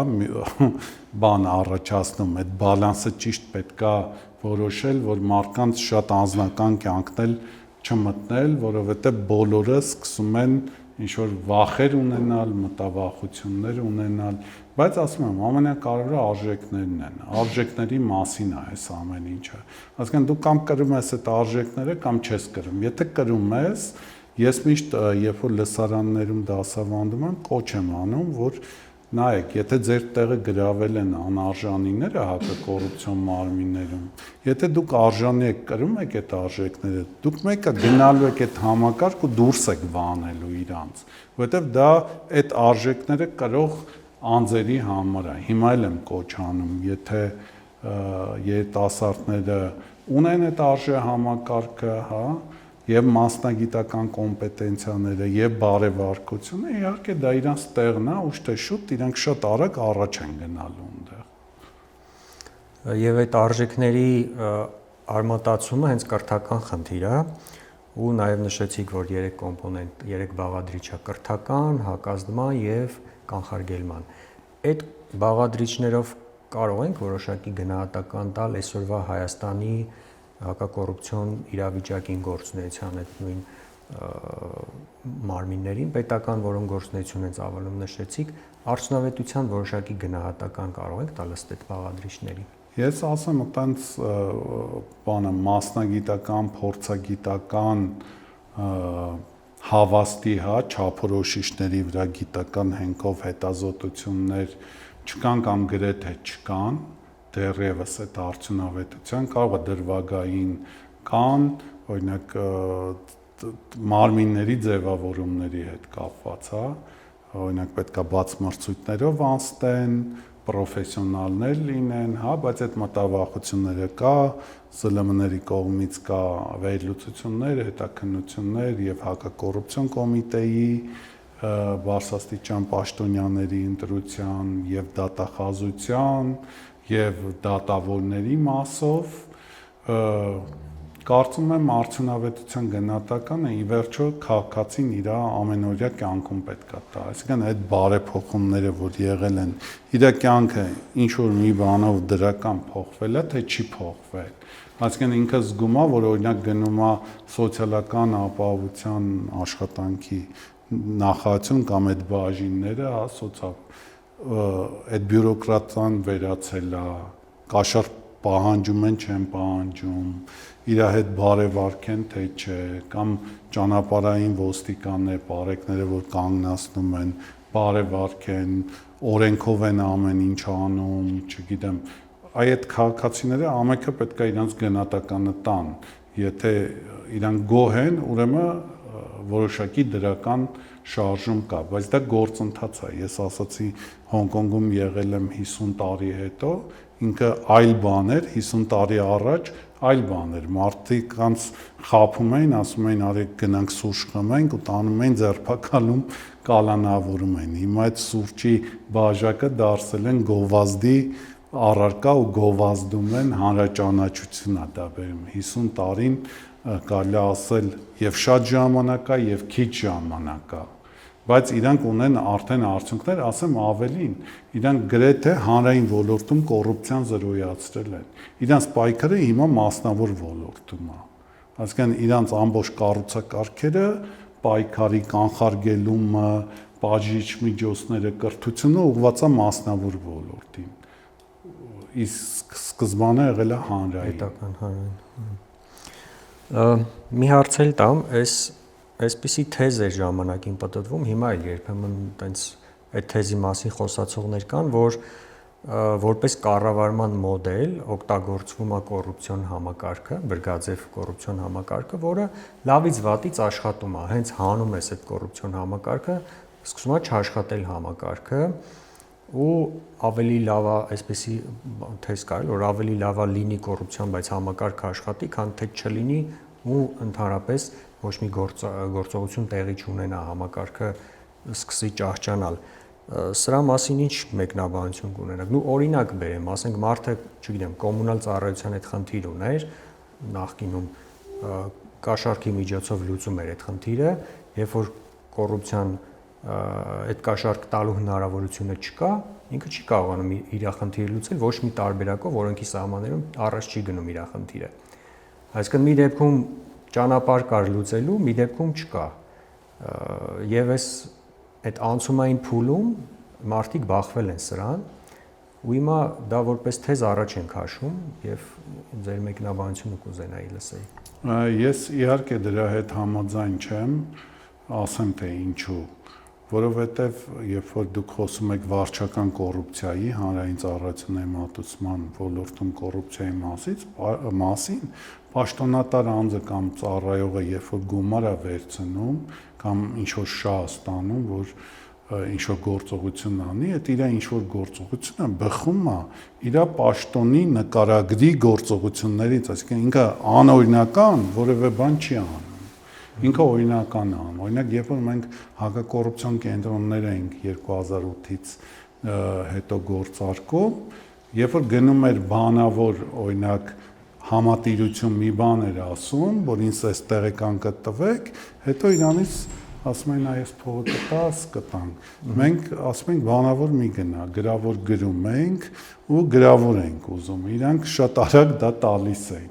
Այսինքն ինքը չի կարող բան չլինի, բայց ուրիշ բան է, երբ որ դու կոռուպցիոն համակարգը վերացնում ես, բայց ոչ կոմպետենտ կառավարիչների համակարգ ես դնում, դա կապ չունի ընդհանրապես կոռուպցիայի ու ոչ կոռուպցիայի հետ, դա ավելի շատ կապ ունի արդյունավետ կառավարման հետ, այսինքն եթե քո մոտ պաշտոնյաները, ծառայողները պրոֆեսիոնալներ են բարևարք են, դրանից մի շահելու է հասարակությունը ու որևէ խնդրի չի բախվելու վարչական կոռուպցիայի նույնիսկ ինչ-որ նշույլներ չի լինելու։ Եթե ճիշտ ես ասացի կանխարգելումը անենք, իսկ կանխարգելումը դա հայեցողությունների կրճատումն է, լավ վերահսկողությունն է ու լավ վարչարարությունն է։ Շատ էլի կողմ մոտեցում է, ամբողջ աշխարհը արել է, դա հաջողել է, ինչի մենք պիտի չհաջողենք։ Մի հատ բան կա, էլի որ ասում են, այ կոռուպցիան հատուկ ամենակ սովետական միությանը եւ այլն Հայաստանին, դա խորհրդային մնացուկ է։ Ես իմ բանախոսության ժամանակ հերքեցի դա, որ դեռևս նախնադարից հենց մարդը առաջացել է եւ ունեցել է հանրային իշխանություն, կոռուպցիան այդ ժամանակից քայլում է մարդկային պատմության հետ, մինչև հիմա էլ։ Ու եթե լավ կառավարման համակարգ դնես, իսկ կոռուպցիան դա ոչ արդյունավետ կառավարման հետևանք է, բնականաբար անձիկ քաղաքացիները միայն շահելու են։ Բայց եթե դու բերես փոխարինես կոռուպցիոն կառավարիչներին, այսպես ասեմ, ոչ պրոֆեսիոնալ կառավարիչներով, բնականաբար կարող է կառավարման համակարգը փլվի։ Ես օրինակը բերում եմ արդարադատության բառով, տեսեք, արդարադատությունը ինքը երկու բաղադրիչ ունի՝ արդարություն եւ դատավարություն։ Մեկը բարոյական հասկացություն է, մեկը իրավական է։ Այսինքն պատկերացրեք մի դատավոր, որը կոռուպցիոներ է, բայց լավ գիտի նյութական եւ դատավարական օրենսդրությունը, լավ դատավարություն է անում, բայց առանց փողի որևէ հարց չի լուծում։ Արդարադատությունը խաթարվում է։ Ու մենք ունենք շատ ազնիվ դատավոր, որը ոչ կոմպետենտ է, չգիտի օրենքների կիրառումը, աշխատանքային օրենսգրքի փոխարեն կարող է քրեական ապրիորը վերցնեն կիրառի։ Էլի արդարադատությունը նույն չափով խաթարվելու է։ Հիմա երկու դեպքում է արդարադատությունը խաթարվում է եւ բարոյական բաղադրիչի մասով, հա, եւ պրոֆեսիոնալ բաղադրիչի։ Դրա համար հարցադրումը, եթե կոռուպցիոներներին հանեն կփլվի, ինքը կարծում եմ ճիշտ հարցադրում չի, որովհետեւ եթե կոռուպցիոներներին հանենք, բայց բերենք պրոֆեսիոնալ բարևար կառավարիչների, ոչ մի բան չի փլվելու, ծաղկելու է, բանաձևը սա է։ Շատ լավ, հենց ձեր ասացին էի նաև ուզում անդրադառնանք, որ կոռուպցիան նշեցիք, որ դա ընդհանրապես մարդկային երևույթ է եւ ոչ թե կոնկրետ ազգի պետության, բայց էլի բերում են տենց օրինակներ, ասում են, օրինակ ֆինլանդացիները կոռումպացված չեն, որովհետեւ իրանք, չգիտեմ, իծն է տենց են, ինչ որ մարդիկ կան, տենց թեզեր են առաջ քաշում, իսկ մենք հայերս ունենք մեր արյան մեջ տենց բան, բայց կարծում եմ դա այդքան էլ տենց չի եւ արդեն նշեցիք։ Ես ասեմ, սկանդինավյան երկրներում օրինակ դուք փորձեք պարեկին կաշառք առաջարկեք, բնականաբար պարեկը չի վերցնի, որովհետև ինքը բարձր աշխատավարձ է ստանում, ունի սոցիալական ապահովության բարձր երաշխիքներ, իրան պետք չի, որ ինքը այդ ամենը վտանգի տակ դնի։ Հետո ես իմ բանախոսության ընթացքում նշեցի, որ արևմտյան զարգացած պետությունները հարյուրավոր տարիների ընթացքում են, չէ՞, նույն սկանդինավները, հա, վիկինգները կացինով են պատերազմ է, հա, մարդկանց չգիտեմ կացնահարելու, հիմա իրանք ամենաժողովրդավար, ամենաբարևար, օրինապաշտ քաղաքացիներից են։ Հիմա դուք տեսեք, մենք էլ ենք, չէ, Հայաստանում լսում ենք, որ օրինակ պարեկը ձերբակալեց վարորդը կաշառք էր տվել։ Ու միտք է առաջանում, ինչա պարեկը ձերբակալել, չի վերցե կաշառքը, դու վերցնենք։ Միգուցե նաև արդեն համակարգ են ստեղծել, որ յուրաքանչյուր բացահայտման համար հնարավոր է բացի այդ բարևարկության, օրինապաշտության խթանների, նաև նյութական խթանների համակարգ կա, չգիտեմ, որը կա արևմտյան երկրներում, ու դա էլ բան է, պատմություն է։ Մենք հիմա ընտրել ենք այս զարգացման սինգապուրյան, հոնկոնգյան մոդելը, կամ մենք այդ մոդելը պետք է չընտրենք, սպասենք 200-300 տարի, որ այդ պատմական էվոլյուցիայով մենք հասնենք նրան, որ մեր մոտ ասեն կոռուպցիա, ասեն դա ինչ է։ Հիմա մենք ընտրել ենք այս եղանակը, մարմինները, բայց նաև վտանգը այնն է, որ այդ մարմինները իրանք չդառնան կոռուպցիայի մարմիններ, այսինքն այստեղ հասարակության աչալուրջ աշկն է պետք։ Եթե տենց բաներ լինի, խիստ պետքա դատապարտել։ Եթե միայն օրինակ լինի, որ դատավորը մտքի ծայրով մտածի, որ պետք է հակակոռուպցիոն գործերով, կոռուպցիայի դեմ պայքարի գործերով կամ քննիչը դատախազը կաշառ վերցնի, իրանք ոչ միայն պետք է ամենայն խստությամբ պատժվեն, այլ պետքա պարսավանքի ենթարկվի, այնպես ինչպես ես նշեցի Սինգապուրում, որ իրանք ընտանիքները նույնիսկ չկարողանան Հայաստանում մտածեն, որ կարող են գոյատևել։ Այդ դեպքերում իրոք արդեն մենք արդյունքներ կունենանք, բայց դրա համար հասարակությունն է պետք։ Ի վերջո իշխանությունն է, դա քաղաքացիներինն է, մեր Հայաստանի Հանրապետության, ու իրենք պետքա կարողանան այդ իշխանությունը ճիշտ իրացնեն։ Շատ լավ։ Ունենք հարցեր դալիճից։ Խնդրեմ։ Ասեք։ Հա, Արեգ։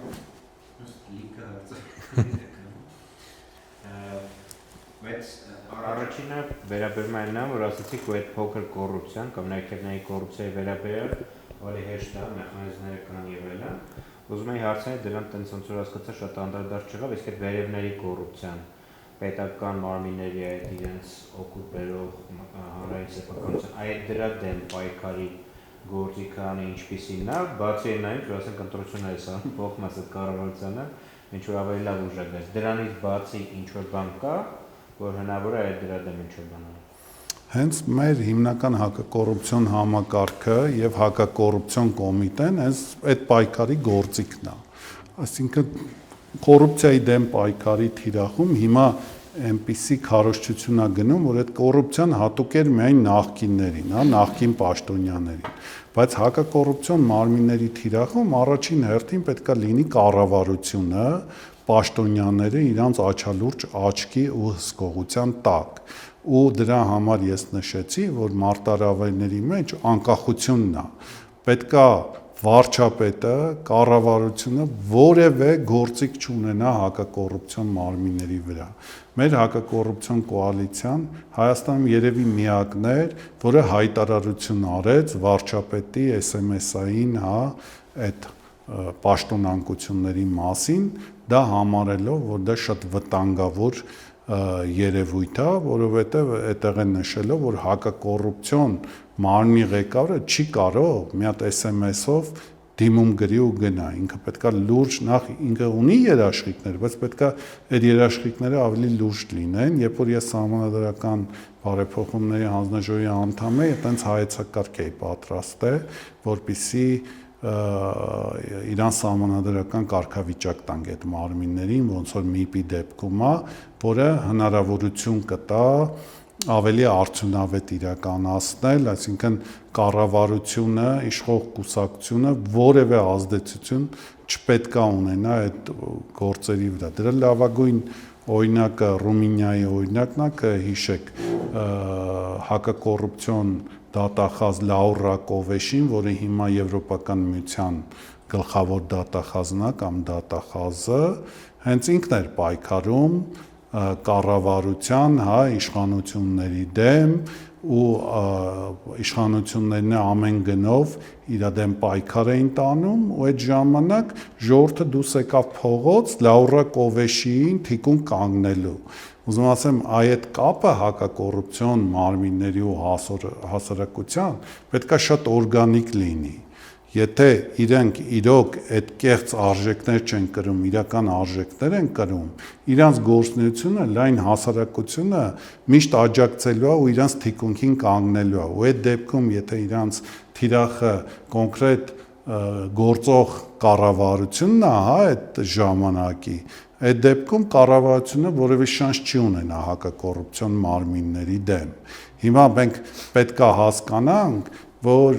վարչապետը կամ կառավարության որևէ ղեկավար, որևէ իրավասություն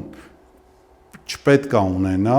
հակակոռուպցիոն մարմինների, բայց հասարակությունը պետք է բարձրաձայնի, հասարակությունը պետք է տեր կանգնի իր մարմիններին, դրա համար է այդ մարմինների ղեկավարներն պետք է իրոք այդ արժեքները կրեն ու բան անեն, վայելեն այդ աջակցությունը։ Ձեր հարցի պատասխանը դա է։ Հակակոռուպցիոն մարմինների թիրախում առաջի հերթին համակարգային կոռուպցիան է։ Եթե կա մի հատ լրացնող հարց տամ, Տիգրանի հարցային էր մոտիկ, օրինակ ես որ մի քիչ ուսումնասիրել եմ այլ մշակույթներ իրենց արժեքային բազաները, օրինակ արևելյան մշակույթներում, մասնավորապես չինական, ճապոնական մենտալիտետում շատ լուրջ է դեմք կորցնելու խնդիրը։ Այդ օրինակներն որ դուք բերեցիք, նաև դրա մասին են խոսում, այսինքն ընտանիքը, ասենք, այդ մարդի դեմքը կորցրեց, բարձրաց այդ ամբողջ այնս գերդաստանով դա գնում, այսինքն արմատացած իրանք այդտեղ ունեն բազա, որի վրա կարելի է նստացնել, ասենք, հակակոռուպցիոն վիճակներ, հա, բայց ասենք ես հիմա եթե նայում եմ, ցավոք, ասենք, մեր հասարակության հիմնական վիճակները նայում եմ, ասենք նույնիսկ կարող հակառակ լինի, հա, ասենք մարդը, ասենք, ասում են շուստրի չի, բաշարող չի, գործից բան չի հասկանում, բան, տուն փող չի բերում, դատավորը, ասենք իրենց պատերը հրմատ քշած ավտոն նայ, հա, այսինքն ընդհանուր առմամբ հասարակության բազան արժեքային, ես չեմ ասում ինդիվիդուալ դեպքերի համար, ընդհանուր մեծամասնության, ինքը նույնիսկ միտեղ էլ դրան չնպաստող ու հակասող է, հա, որպես այդպեսին, ու այստեղ իմ մոտ հարց է առաջանում, էլի, ասենք նույն ասենք մենք որ Մերկենսուն Սինգապուրյան օրինակն ենք վերցնում, կարող է մենք փորձենք մի հատ օրինակ աշխատենք մի հասարակության վրա, որ չունի այն արմատները արժեքային բազայի մեջ որ այնտեղ կար, ու այստեղ կարող է չկարողանանք էլ աշխատասենք, կարող մի հատ ներքև իշենք, ասենք կրթականով այդ արժեքները բերենք այդտեղ նոր ինչ-որ մի բան կստացվի մեր մոտ։ Դրա համար շատ կարևոր հարց է, դրա համար սրա գաղտնիքը այդ երրաչափ մոտեցման բանաձևի մեջ է։ Այսինքն կրթություն կանխարգելում հակազդում, այսինքն եթե կրթությունը խորությամբ ու համակարգային չեղավ, կանխարգելումը ու հակազդումը որևէ օգուտ չի տալու։ Այսինքն այդ երեքը սիներգիկ շղթայով ներդաշնակ կորեն իրար հետ կապված են, այսինքն եթե միտեղ մեկը թերացավ, մյուսի վրա ազդելու է ընդհանուր պայքարը ձախողման է գնալու։ Դրա համար ասում եմ, ամենակարևորը կրթությունն է, ամենակարևորը մեր երեխաներն են, դպրոցներն են, ընտանիքն է, այդ ամեն ինչը այդտեղից պետքա սկսվի, չէ՞։ Օրինակ ընտանիքում երեխաները ընդօրինակում են իրենց ծնողների, սովորույթները, վատ թե լավ, այդ արժեքները ընտանիքից են վերցնում, դպրոցում են ստանում այդ արժեքները։ Այսինքն եթե մենք կարողանում ենք այդ բարեվարկության, այդ բարոյականության, արժեքները ճիշտ այսպես անել, ճիշտ ներշնչել, սովորացնել, այդ հակակոռուպցիոն ազնվությունը բան կարող է մեկի համար ազնիվ լինելը անբաշար է, մեկի համար այդ ազնիվ լինելը պարծանքի արժանի արարք, այսինքն մենք պետք է նենց անենք, որ դա պարծանքի արժանի լինի, այդ բանը արժեքը, այլ ոչ թե պախարակման լինեն հենց դա էլի, որ գողությամբ է ձեռք բերվե, թալանի հետևանքով է ձեռք բերվե, ի վերջո այս հակակոռուպցիոն կառուցակարգերը, այդ թվում նաև ապօրինի ծագում ունեցող գույքի բռնագանձման, երբ որ ես օրենքը առաջարկեցի 2017-ին ապօրինի հաստատման քրեականացման, ես տեսա, որ տենց լուրջ չհասկացան մեր պետական ծառայողները, ասեմ ավելին, երբ որ հակակոռուպցիոն խորհրդի նիստում ես այդ հարցերը զեկուցում էի, այն ժամանակվա շատ պաշտոնատար անձիկ, էլի անունները չտամ, մշուշոտ հայացքով նայում էին, թե ինչի մասին եմ խոսում, այսօր շատերը այդ կառուցակարգերով անցնում են այդ ներկաներից։ Այստեղ խնդիրը հենց դա է, որ պետքա այդ արժեքները կրեն, այդ կրթական բաղադրիչը շատ խորությամբ գնա, օրինակ ազդարարի մասին, չէ, ասում են, դե ազդարարները ովքեր են, գործ տվողներ են, դե գործ տվողը դա վատ բան է, բայց եթե մարդը կոռուպցիոն հանցագործության մասին ասում է, ինքը իրավունքը հարգող, արժանի քաղաքացի է, որի հետևանքով կոռուպցիոն շղթա է կտրվում, որի հետևանքով մեր բոլորիս հարկերից առաջացած գումարների գողությունը, վատնումը կանգնում է ու դրանով կարող է հասարակական բարիք ստեղծվի, ինչքան դուք անցնեք փողոցներում տեսնեք նոր դպրոցներ, նոր մանկապարտեզներ, սոցիալական օբյեկտներ, չգիտեմ, կամուրջներ, տարբեր անցումներ, վերգետնյա, ստորգետնյա, դուք կզգաք, որ այդ հանրային ռեսուրսը ճիշտ օգտագործվում է, բայց եթե հակառակը դուք տեսնեք, որ ամենտեղ վատ է, ամեն ինչ փլվում է, վատ վիճակում է ու դրա փոխարեն նաև տեսնեք, որ առանձնատների թաղամասեր է բարձանում պետական պաշտոնյաների եւ այլնի, դուք կտեսնեք, որ դա անարդար է, այսօր նույն գործերով ապօրինի ծագում ունեցող գույքի բռնագանձման գործերով այդպիսի հետազոտություն չկա, ես լրագրողներին կառաջարկեմ մի հատ սուբյեկտների կազմ այսօր գործով անցնող, որտեղ բոլորը կենտրոնացված են այն հայտնի անձանց վրա, բայց այդ հայտնի անձիկ մեծ բանը չեն կազմում, տոկոսը տեղ, լիքը անհայտ անձիկ կան, իսկ այդ անհայտ անձիկ ովքեր են, միգուցե լավ ուսումնասիրենք, տեսնենք հարկային մաքսայինի աշխատողներ են, հարկահավաքներ են, ոնց որ այն հին Եգիպտոսում ու հին Չինաստանում, ուզում ասեմ, սրանք բարձ հարցեր են ու հասարակության վերահսկողության տակ գտնվող հարցեր են, ինչքանով հասարակությունը լավ վերահսկողություն կիրականացնի, ինչքանով լրատվամիջոցները լավ վերահսկողություն կիրականացնեն, պրոֆեսիոնալ բարևարկ, այնքան լավ արդյունքներ կունենանք։ Կներեք, ես մի հատ որպես տրամաբանական շարունակություն այս հարցին անդրադառնամ ու ձեզ ձայն տամ։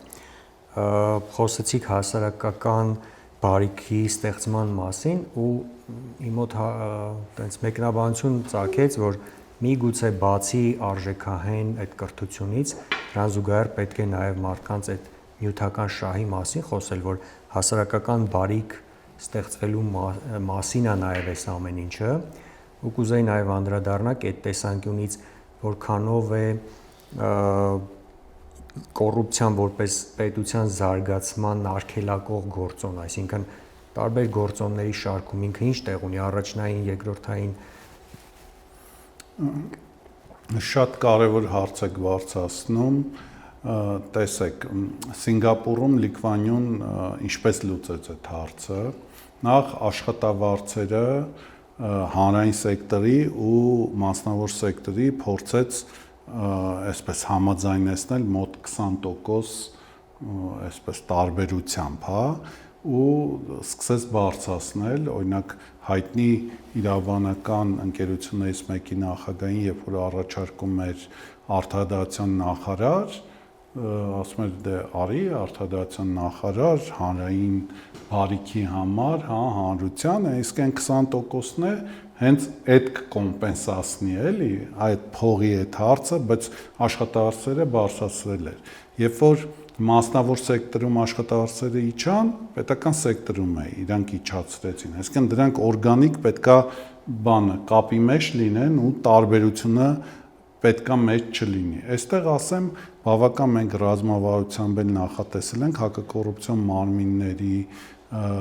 աշխատավարձերը բավական բարձրացել է դատավորների, նաև բան եղավ քննչական մյուս մարմինների, դատախազների, դատավորների կողմից, որ այդ խտրականը ինչ կապ ունի դատավորը կոռուպցիոն հանցագործություններ է քննում, թե ավելի ծանր այլ հանցագործություններ, ու հիմա նաև այն մոտեցումը կա, որ այդ բոլորը պետքա հավասարվեն, բայց մեր մոտեցումն այն է, որ գրավիչ ստեղծենք, հա, հնարավորություն, որպեսզի լավ մասնագետներ կան, բարևարք մասնագետներ կան։ Այսինքն դա շատ կարևոր պահ է աշխատավարձերի, սոցիալական երաշխիքները, կենսաթոշակային երաշխիքները վստահ եղեք, որ իրենց այդ սոցիալական աշխատավարձեր, կենսաթոշակներ շատ ավելի բարձր է, քան մեր շատ սեգմենտների, օրինակ ամենակարևոր օրինակ ուսուցիչների, հա, ուրիշների հետ չհամեմատենք, այդ կա, բայց մյուս կողմից էլ իրանք պետքա հասկանան, որ այդ կոմպենսացիան պետքա լինի, էլի, եթե իրանք ընտրում են այդ հասարակական բարիք ստեղծելու հանրային աշխատանքները, իրանք պետքա հասկանան, որ որոշակի օրեն նաև կարող են քիչ վարձատրել, քանց իրանք գիտելիքները կիրառեն մասնավոր սեկտորում, բայց դա կոմպենսացվում է հենց այդ հանրային իշխանության, որ իրանք ունեն ու որոշումներ կարող են ընդունել այդ հանրային բարիքի ստեղծման։ Այս փող կապակցված է։ Շատ լավ, Գեղամ։ Շնորհակալություն համապարփակ ելույթի համար։ Երկու իրար կապված հարց եմ ուզում տամ, պարոն Զադյան։ Առաջինը, արդյոք բարձր, այսինքն քաղաքական կոռուպցիայի պարագայում անհնար չի դառնում մնացած այդ ամբողջ հակակոռուպցիոն առաքելությունը, թե ցածրողակում, թե ընդհանրապես, ու երկրորդը կարող ենք ձեր խոսքից արձանագրել, որ կրթության այս առումով կրթության ձախողման դեպքում, եթե կրթության մեջ չկարողացանք նորմալներ դնենք, էլի չի կայանա հակակոռուպցիոն համակարգը, հաստատ երկու բան, մեկը ամենաներքևում ու մեկը ամենավերում, այդ երկուսը որ չկայանա, ինստիտուտը չի կայանում, թե ոչ։ Շնորհակալություն, շատ կարևոր դիտարկումներ հարցեր է, իրոք համակարգային կոռուպցիան ինքը վտանգում է ամբողջ հակակոռուպցիոն պայքարը ու կարող է ձախողի հակակոռուպցիոն պայքարը։ Ես դրա համար Վրաստանի օրինակը բերեցի, այսինքն վարչական կոռուպցիայի մակարդակում բավական լավ ցուցանիշներ ունենալով, իրանք չունեցան լավ ցուցանիշներ քաղաքական կոռուպցիայի հաղթահարման հարցով, դուք գիտեք նույն նախագահ նախկին Սաակաշվիլին, որը նաև բարեփոխիչներ գլխավոր հակակոռուպցիոն բանտում է ու մեղադրվում է ու կարծեմ ես չեմ ուզում սխալվեմ, դատավճիռ եղել է թե չէ, հենց կոռուպցիոն հանցագործությունների մասով։ Այսինքն դա նրանից է, որ այդ քաղաքական կոռուպցիան չի ախտարվել ու այդ բումերանգը նաև կարող է լինի Հայաստանում, եթե մենք լուրջ հետևություններ չանենք ու քաղաքական կոռուպցիայի դեմ պայքարը չդարձնենք այդ պայքարի ամենակարևոր ուղենիշը, մարմինները նորից չվերակառուցենք եւ այդ տրամաբանության մեջ կադրերին ընտրենք, որոնք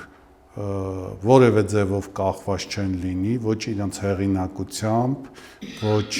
չգիտեմ, որևէ թելերով կապված լինեն կոռուպցիոն տարբեր մարկանց, չգիտեմ, տարբեր հաստատությունների, իշխանական կամ ոչ իշխանական թևերի, որոնք հանգիստ կարող են իրենց առաքելությունը իրականացնեն կոռուպցիայի դեմ պայքարը։ Երբ որ մենք կունենանք այդ համակարգը, այդպես ձևավորված, բնականաբար համակարգային կոռուպցիան շատ արագ կհաղթարվի։ Համակարգային կոռուպցիայի մի շարք չափորոշիչներ կան, միջազգային տարբեր հարցումներով, նաև օրինակ նույն ընկալումների հետ կապված այսպես փորձագիտական տեսակետ կա, որ եթե 50 միավորը անցնում ես, կարելի ասել, որ համակարգային կոռուպցիան արդեն հաղթարել է այդ շեմը, ցավոք Հայաստանը չի հաղթարել, նաև կան ավելի լուրջ գործիքներ, մի օր կարելի ավելի մասնագիտական լսարանում այդ հարցերը քննարկել, բայց իհարկե ես համաձայն եմ ձեր դիտարկմանը, որ եթե հակակոռուպցիոն պայքարը այդ վերևների կոռուպցիան, քաղաքական կոռուպցիան չվերացնի կամ արդյունավետ չպայքարի, իրան չզսպի, կարող է վտանգի ամբողջ հակակոռուպցիոն գործունեությունը ու համակարգը արժեզրկվի։ Եվ մյուս կողմից նույնպես համաձայն եմ, իմ համար ես շեշտեցի, ամենակարևորը հակակոռուպցիոն կրթությունն է։ Այն ինչ դու կսերմանես երիտասարդների մեջ, դու վաղը այդ ցանած սերմերը արդեն կստանաս բերքի տեսքով։ Այսինքն այդ կանխարգելումը, հակազդումը դրա հետևանքն է լինելու, որտեվ այդ համակարգերում այդ մարդիկ պետքա գան տեղից։ Եթե ճիշտ մարդիկ եկան, իրանց տեղը գրավեցին, ուրեմն պայքարը արդյունավետ կլինի։ Եթե ճիշտ մարդիկ չեկան, սա այդ ամբողջը ինչ արվում է, ասենք շղարշային կլինի, ձևական կլինի, բնականաբար այս դեպքում նույնպես կձախողվի ամբողջ պայքարի տրամաբանությունը ու ամբողջ պայքարը իզուր կլինի։ Շնորհակալություն պատասխանի համար, մեկ էլ լրիվ այլ ոլորտից մի հատ հարց տամ, արդյոք կարող եք դիտարկում անեք, ուսումնասիրել եք Ամուր-Սարի հարցը, որտեվ դա մի հատ հարց է, որի մեջ մենք տարիներով ուսումնասիրություններ ենք արել, անգամ բնապահպանական շարժումներ ենք իրականացրել ու մենք տեղյակ ենք, որ այնտեղ տարբեր պետական տարբեր օղակներում շատ կասկածելի երևույթներ են տեղի ունեցել ու արդյոք դրանք հակակոռուպցիոնի կողմից այսօր դիտարկման ենթարկվում են ու արդյոք մենք կարող ենք ինչ-որ բաներ արդեն արձանագրել, որտեղ այնտեղ շարժեր են նորից սկսվել, հատկապես այս 12.5% հետ կապված եւ այլն։ Տեսեք, այտենց հակակոռուպցիոն մասով այդքան տեղյակ չեմ, բայց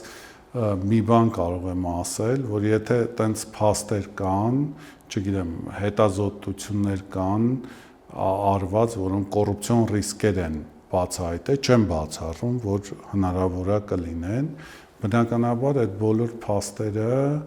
այդ արձանագրած ռիսկերը, եթե ռիսկերի մակարդակում են, դրանք պետք է ներկայացվեն հակակոռուպցիոն կոմիտե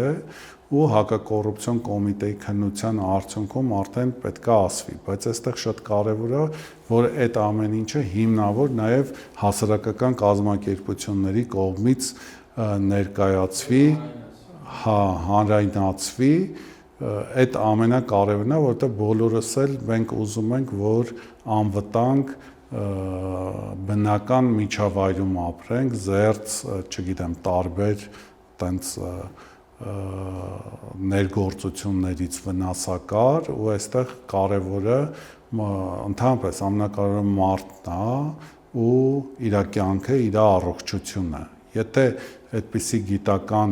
փաստեր նաև լինեն դրա հետ կապված, շատ հետաքրքիր կլինի։ Իմ մի դիտարկումը նա է, որ ես կուզեմ, որ այդ ամեն ինչը սիրողական չլինի։ Այսինքն լուրջ գիտական հենք լինի, լուրջ գիտական հետազոտություններ լինի, լուրջ փորձագիտական, իրավաբաններ աշխատեն, հակակոռուպցիոն գործիչներ աշխատեն, եթե այդպիսի փաստեր լինի, պետք է հետևողական գնալ, որ իրավախախտում գործած անձանց, չգիտեմ, հանցագործություն գործած անձանց ամեղության կանխավարկածը իհարկե պահելով պատասխանատվության ենթարկվեն։ Իսկ որ չեմ բացառում, որ հնարավոր է, այո, հնարավոր է, բայց ես տես փաստերի չեմ տիրապետում, էլի, եթե կան տես փաստեր, մենք կարող ենք առանձին քննարկել ու հասկանալ ոնց դրանց ընթաց տալ։ Ունենք այլ հարցեր։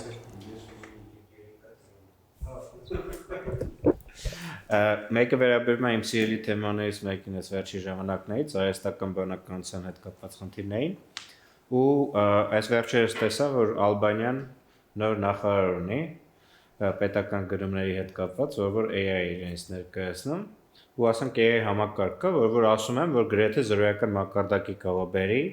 կոռուպցիոն ռիսկերը եւ պետական գրումների շրջակա, որտեղ կարողանում է ամբողջությամբ վերլուծի բոլոր ռիսկերը մետրիկանով ցույց տա, ինչ որ պարզ է, որ մարդու համար, եթե մարդ մասնագետ պետք է դրանով զբաղվեր, տիտանական աշխատանք է, բայց մենք փաստորեն ունենք այս գործիքակազմը, այս առաջին դեպքերից մեկն է, հաստատ ավելի շատանալու են։ Դուք ունեք ինչ որ տես ինֆորմացիա, որ Հայաստանում է դրա հետ կապված ինչ-որ մի բան արվում, կամ մտածում են, թե ոնց կարելի է, ասենք, նույնիսկ հակակոռուպցիոն իրավիճակների հետ կապված կամ դեպքերի բացահայտման հետ կապված օգտագործել այդ տվյալահեն AI-ի օգտագործմամբ ինչ որ գործիքներ, որպեսզի կարողանանք ավելին անել, քան թե որևէ մասնագետ, ինչքան որ շատ նվիրված եւ բարոյական լինի, բայց մարդկային մակարդակից ավելի բարձր հնարավորություններ կան այդտեղ։ Շնորհակալություն, կարևոր հարցեր, ես իմ զեկուցում չանդրադարձա, բայց օրինակ Հոնկոնգում անցյալ տարի, երբ որ մենք ղեկավարների զրուցում ենք, իրանք եւ արհեստական բանականությունը եւ մեքենայացված ուսուցման գործիքները կիրառում են, նույնիսկ իրենք ChatGPT-ի հետ այդ ընկերության հետ ունեին պայմանավորվածություն, որ իրան էին ուսուցանում հակակոռուպցիոն, որպեսզի նաև տարբեր երկրներում, երբ որ ուզենան հակակոռուպցիոն ոլորտի տեղեկություններ, հանձնարարեն արհեստական բանականությանը, կոնկրետ այդ արհեստական բանականությունը ինքը այն մոդելով աշխատի, ինչ որ Հոնկոնգի հակակոռուպցիոն անկախ հանձնաժողովն արե։ Ես շատ կարևորում եմ ու գտնում եմ դա այսօրվա ամենակարևոր գործիքներից մեկն է, որը հնարավորություն է տալիս ավելի արդյունավետ դարձնել։ Տենց համակարգային արհեստական բանականության կիրառում մենք չունենք, որոշ դրվագային կիրառումներ կա ու դա կախված է միջազգային տարբեր կազմակերպություններից, դրանք ես համարում եմ կիսատ պռատ լուծումներ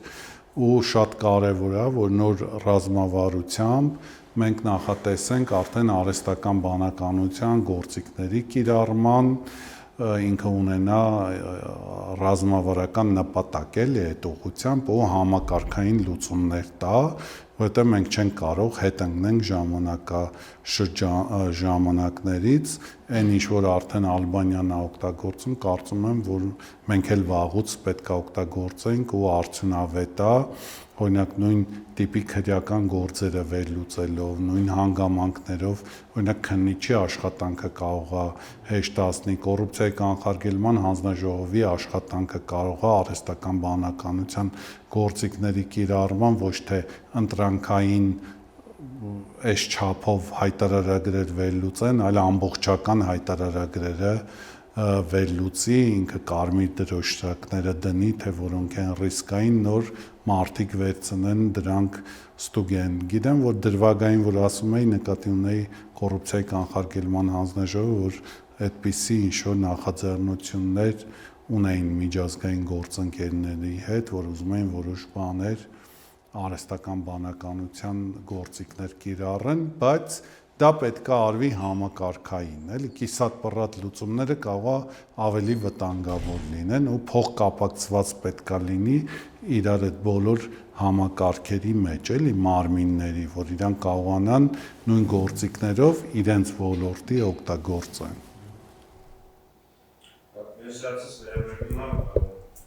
Հետազոտություններին այս ոլորտում դուք մի երկու բաներ նշեցիք ավելի սպეციფიկ գործիքների մասին, բայց ասենք օրինակ ես վերջերս մի քանի անգամ լսել եմ, որ ասենք երկի առաջին դեպքը հայտարարություն արել, որ մենք համակարգային կոռուպցիա այլևս Հայաստանում չունենք։ Մի քանի անգամ այդ արտահայտությունը եղել է, ու դրա դիմաց կարելի է միայն բերել, ասենք հետազոտական ինչ-որ բան բերել փորձագիտական համայնքի կողմից, ինչ-որ միջազգային մետրիկաներ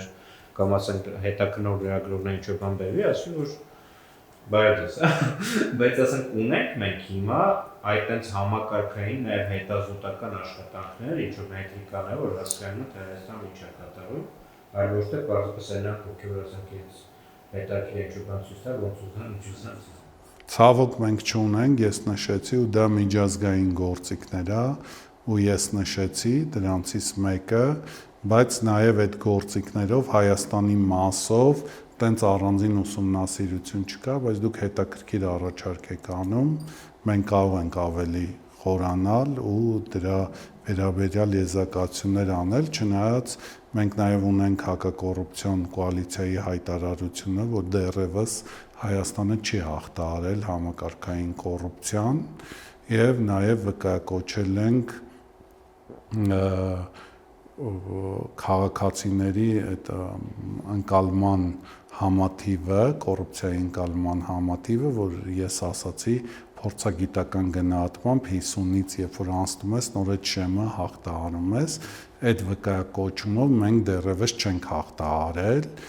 ու տարբեր պաշտոնյաների կողմից, ոչ միայն կառավարության ղեկավարի, այլ նաև այլ պաշտոնյաների կողմից եղել է, որ հաղթահարել ենք,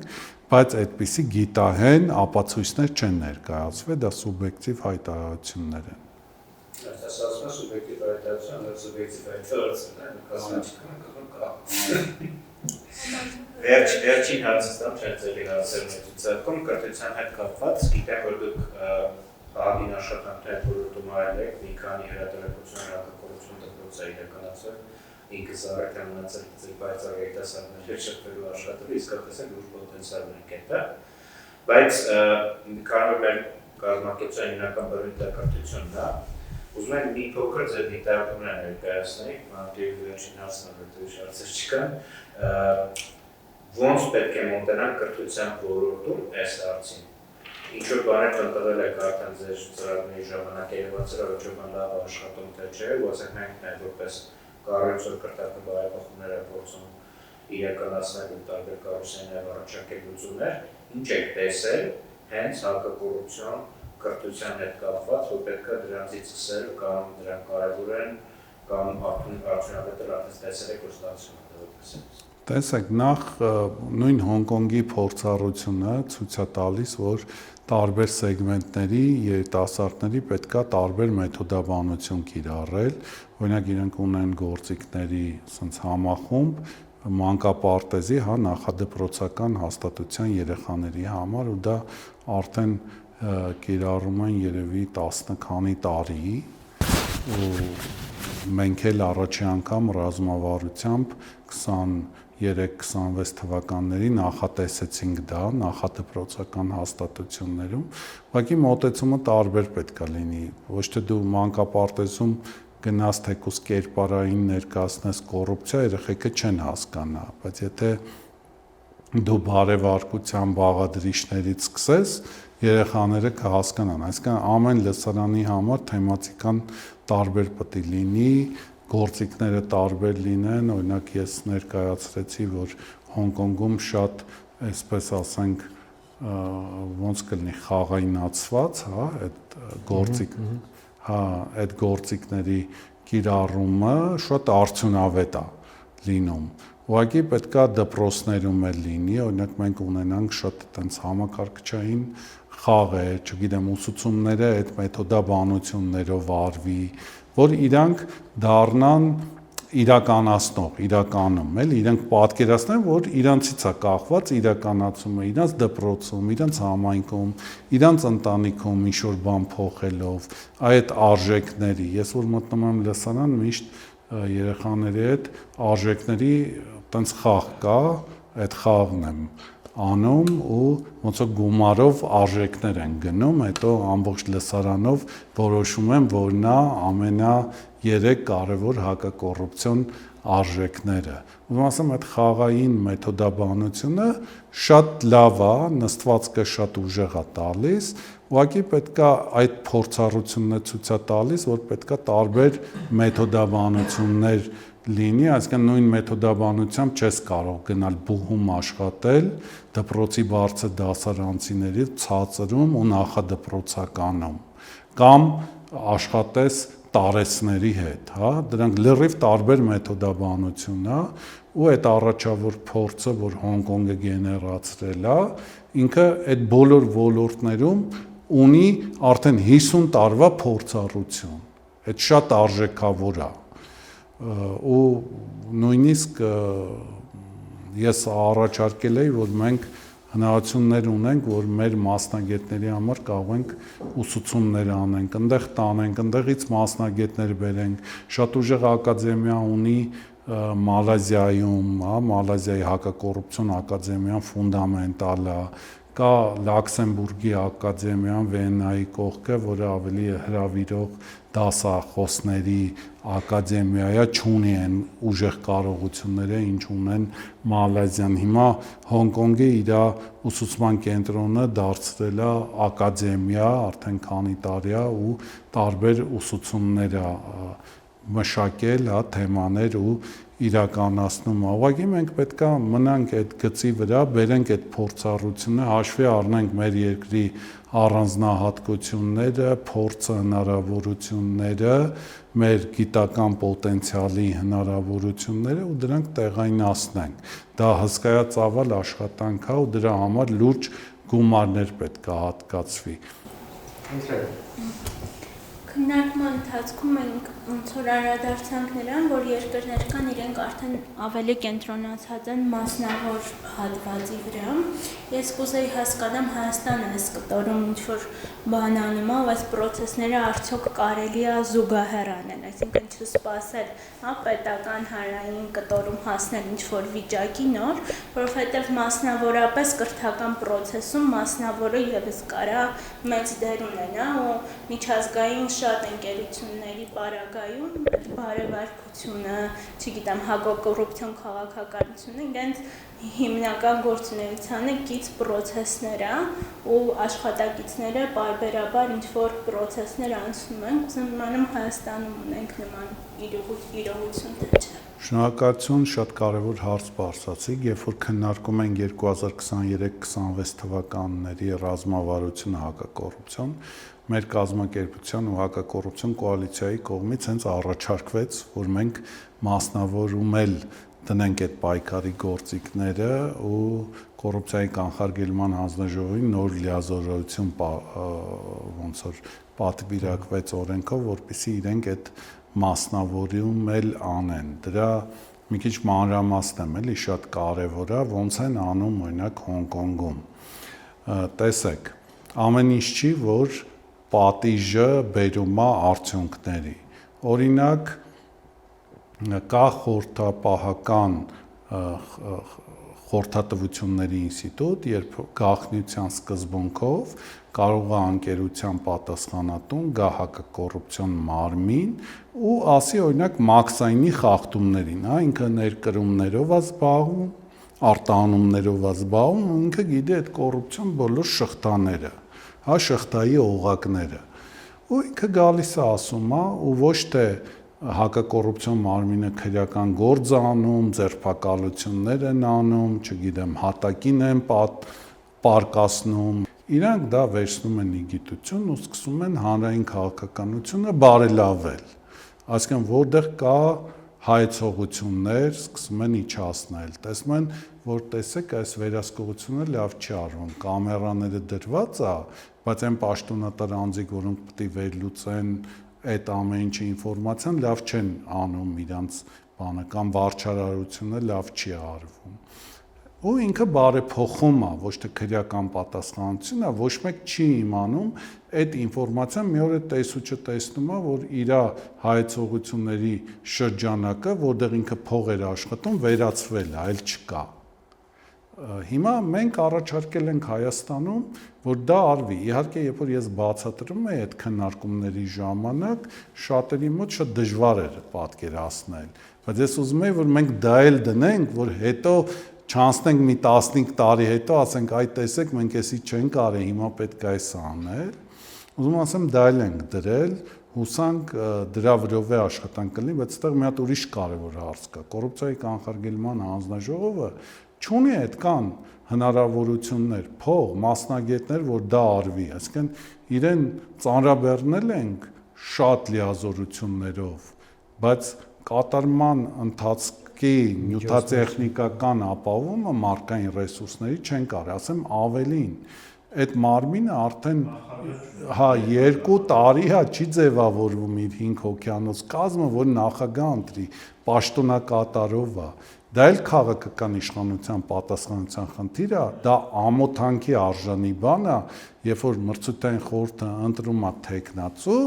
իսկ ազգային ժողովի падգամավորներից որևէ մեկը չի գնում քվեարկելու։ Մենք պետքա իհարկե падգամավորները իրանց խղճի ու բանի համոզմունքների բանով պետքա քվեարկեն, բայց դա իրոք ամոթ է, խայտառակություն է, երբ որ մրցութային խորհուրդը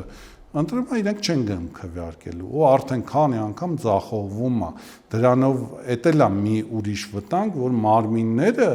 իրանց աշխատանքով կարող են ձախողվել։ Եթե հասարակությունը տեսնում է, որ կանխարգելման հանձնաժողովի անդամը չի ընտրվում, բանում ազգային ժողովում ունես դեբատներ է գնում այդ մարմնի անդամների բան նայում են, ասում են, այս ովքեր են ստեղ եկել, այս ինչ վատ մարդիկ են, ասենց ճակերտավոր, որ sense падգամավորները սկսել են հարցակումներ անել, բան։ Սա լիքը խնդիրներ կա, դրա համար ասում եմ, իրական մարմիններ, իրական մարդիկ ու իրական պայքար։ Այս շղթայի օղակները ապահովենք, ամեն ինչ տեղը կընկնի։ Շատ լավ, շնորհակալություն։ Ունեք ինչ-որ ամփոփիչ ասելիք, որ մտածում եք կիսատ մնացել։ Չէ, ուղղակի ուզում եմ շնորհակալություն կրկին հայտնել բարձունքին այս կարևոր հնարավորությունը ընձեռելու համար, պատրաստ եմ շարունակական համագործակցությամբ այս կամ այլ ձևաչափերով։ Ձեզ էլ շատ շնորհակալություն, շատ հետաքրքիր ու կարևոր ֆունկցիա է։